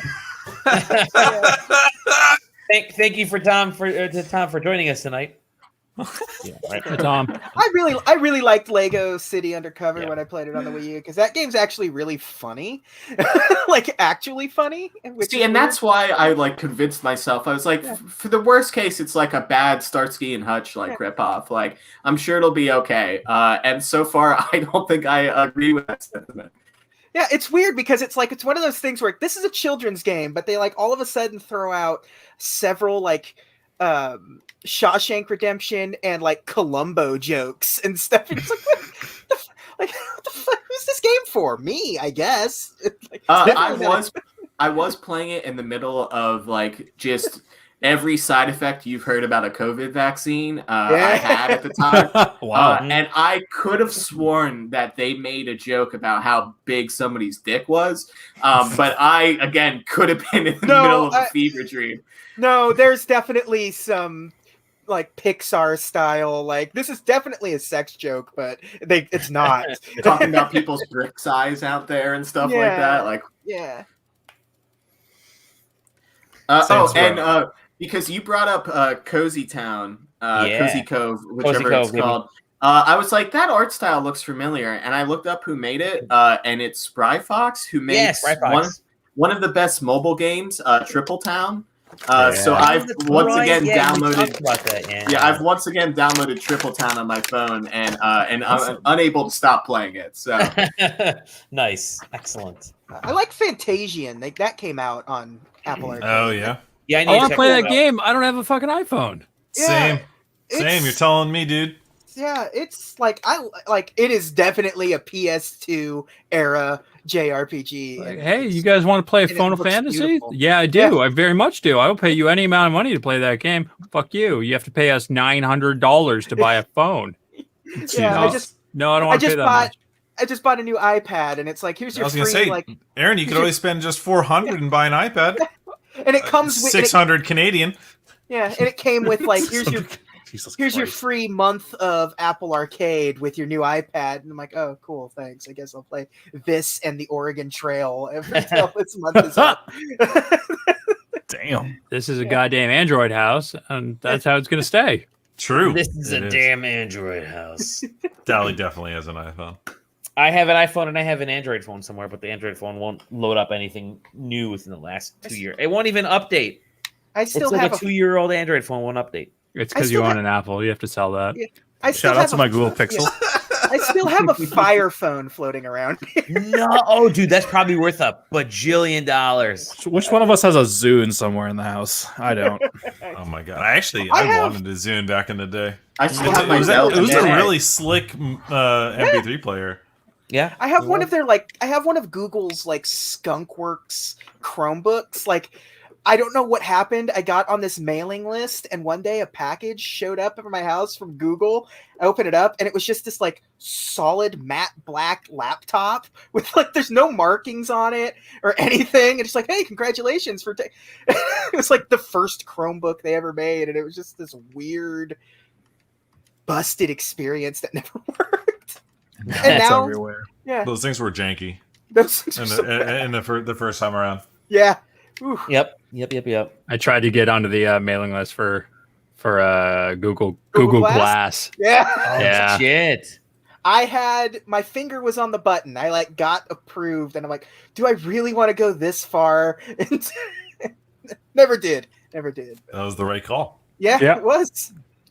Jeff says instead of Final Fantasy, they should have called it Fantasian. They should have called it Phonal Fantasy. Phonal Fantasy, yeah. Oh, like that one probably would have gotten a C&D. I would bet. Yeah, notoriously, like, you know, nobody in the video game industry ever sues anyone for. Ever. We're just that close to each other. Yeah. Yeah. I understand if the developers all hate each other. Yeah. But, oh, really? Us on the writer side, we're all best friends. Yeah. We all go to the bar. Data plan. Why? Because everyone that bought a Fire phone just got, like, by default, like, you get your like, you know, 3G for free. So it's just like, I don't think they ever turned it off. I still have one of the OG Kindles that had didn't have a backlight and has the keyboard on it. Yeah. Ooh, and it was a 3G model, and that 3G still works. Yeah. And never turned it off. Yeah. Well, it's going away because they're cutting off the 3G towers that that powered that type of the connector that was in that's it. the thing. That's like Vita. Like, they caused COVID, right?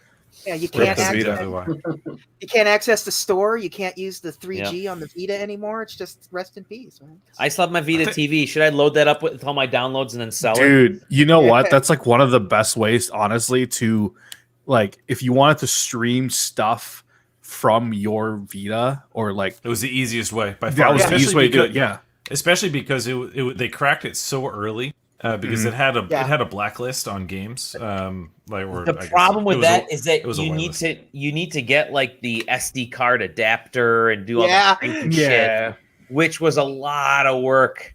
Like now, especially, like I tried it like a little while ago. I thought, oh shit, I want to, you know, because the actual Vita memory cards were like ridiculously expensive. So they had now they're like, version. now they're like, you know, at a premium because everyone's scooping them up. Yep. Well, so recommendation is that they make a Vita memory card which has an SD card, micro SD card slot on it, and that's what I got. That's what I invested into. That's the way to go. Yeah, that's what I got. Yep. So, but I think it's like a specific SD card. I can't remember what it was. I have it sitting over in my shelves over there. I mean, if it wasn't for the Vita, I wouldn't have never heard of a game called Persona. There you go. Same. Yeah. Vita was my first Persona play as well. P4G. I sold my PS Vita and my Persona 4G copy together as a Dude, you're a hater. What the hell? Yeah, not knowing why I did it. Like years later, I'm like kicking myself now. But this is back when I needed money to buy like the PS4. I don't know what it was that I was buying at the time, upgrading Xbox One or something. I'm like, if I could sell this, I could probably sell the Vita and this copy of Persona 4G for like at least $80. Oh my god, Dally! I sold it for $99. Oh my god, dude. That's crazy. You're actually a monster. Worst timing. I'm like, just my nickname should be worst timing because I sold my. No, your nickname is a literal monster. Yeah, exactly. So I sold my Switch. I'm on my second Switch. Damn, dude. I got the Animal Crossing one now. So to get the Animal Crossing one, which has a better battery, I'm like, I'm going to sell the original one, and I did, and I sold it like. The first or second week of the pandemic, I sold it to someone for like $180 or something. Nice. And I'm like, yeah, here you go, $180. You know, it's used, whatever. 2 weeks later, the Switches are going for like $500. Used ones are going for like $500. I'm thinking I am literally the worst at timing these things. You still can't get the like dockable version of the Switch in stores. Like it's like really no way. Seriously? So, yeah, really. You guys help me figure out what to do with this stupid with this Vita TV. I'll figure that out eventually. But you know what? We've been going for almost 3 hours here, 2 hours and 40 minutes. Yeah. I think it's time we end this. I already put the post up. That's my daily post. I got the alert. Like, here it is. You got the alert. That way I don't have to do it later on. It's 11:40 on the East Coast right now. It's 12:40 where Aaron is on the Atlantic side. It's 9 o'clock here. I got plenty of hours 9 left. o'clock. It is almost 1 in the morning here. I still got some sketches to do for the office. Definitely wanted to thank all of you, all the thank you, Jeff. Thank you, all the viewers and all the listeners. And thanks, Tom. Thanks, thank you, Michael Keaton, for making an appearance. That was really unexpected early on. That was a while. Confirming his role in the next Spider-Man movie as Batman. Really bizarre how that's all playing out. Puppet Master. Trust Feige, man. Trust Feige, dude. Yeah, exactly. Trust Feige. Aaron, where can we find you, my friend? You can find me on Twitch and Twitter at ScrattyBones. Definitely keep an eye on Twitter over the next couple of days, as I guess Jeff and I hash out the actual time that we're going to be going head-to-head in golf. There you go. I haven't decided yet, but I'm either going to be just playing, the game as myself, or I'm going to be playing as a guy who is definitely not Lord Voldemort on the golf course. Brilliant. Yeah. Rex Lee, where may we find you? You can find me on Twitter at HEIRDEUX. Same thing on Twitch. I'm actually gonna be going live tomorrow because I am building a Lego space shuttle. Oh, dope! Okay, I'm totally gonna be watching that. Yo, this thing is fucking awesome. You got it. Dude. I just finished. It's behind the International Space Station the other day. I need to get that one. That's next on the list. And the lunar lander. I got both of those the same day. Those are dope. Those are dope. Yeah, fucking love that. Anyway. Yeah. Yes. JJ, we can find you. The _double_J on Twitter, and DisneyCompendium.com, where all fine podcasts are available. Definitely the finest podcast. Listen, I have the words Disney in the title of it and the title of whatever movie I'm talking about. So when somebody's on Amazon Music or Spotify and they type in Disney Robin Hood, you're gonna get the soundtrack and they're gonna get my fucking show. And most of my traffic comes through like Amazon and Spotify music. Really, that's awesome. That is brilliant. Holy shit, that's amazing. That is SEO work right there. Yeah, it was no accident. Yeah. Can't spell SEO without JJ. Yeah. Sam, we can't find you anywhere, can we? Nah, I'm a world exclusive here, baby. Give me some time in the summer when I don't have a job that involves like 27 active sports at one time, and then maybe I'll start writing and streaming. I do honestly want to become a VTuber, whether it be a Jeff Grubb VTuber or not. That way you guys can see my Anthem playthrough. But right now I'm right here, and that's it. Nice. And Taylor, where can we find you? Taylor Bliss on Twitter, T Bliss on Twitch. One day I'll stream. Yeah, I love it. I'm dropping that follow right now. Shit. There you go. Yep. I think Twitter. I followed you. You can see my last stream date 2 years ago. Yes, that's why I wasn't sure if I was looking at the right T Bliss. I'm like, wait a minute, is this the right Taylor Bliss? This one's from 5 years ago, and this one's from 2 years ago. Which one's the correct one? Sounds about right. Sounds about right. Again, you can find me at Dolly DeMoss. You find us at SideQuesting, SideQuesting.com, SideQuesting TV on Twitch, SideQuesting on YouTube and Twitter and all that fun stuff. Thank you everybody. I'm gonna point over here. I keep doing that. I'm gonna look over there. Look at all the people there. Yeah. Down there, all over the place. Thank you, everybody. It's been awesome. 12 years, still somehow going. Here's to 2.5 more. Here's to 2.5 more. One more not even gonna make it of the ghost pepper sauce to go though. No more. You're gonna make sure not to make it. You don't want a round number. No 15. It's going to be 14 and a half years. 14 and a half years, and that'll be it. Yeah, you're gonna find us on Game Pass soon. So holy shit! Wow. All right, take care, everybody. We'll see you on the next episode of the SideQuest. Happy birthday, SideQuest! Happy birthday! I'm gonna eat brownies to take away the pain from the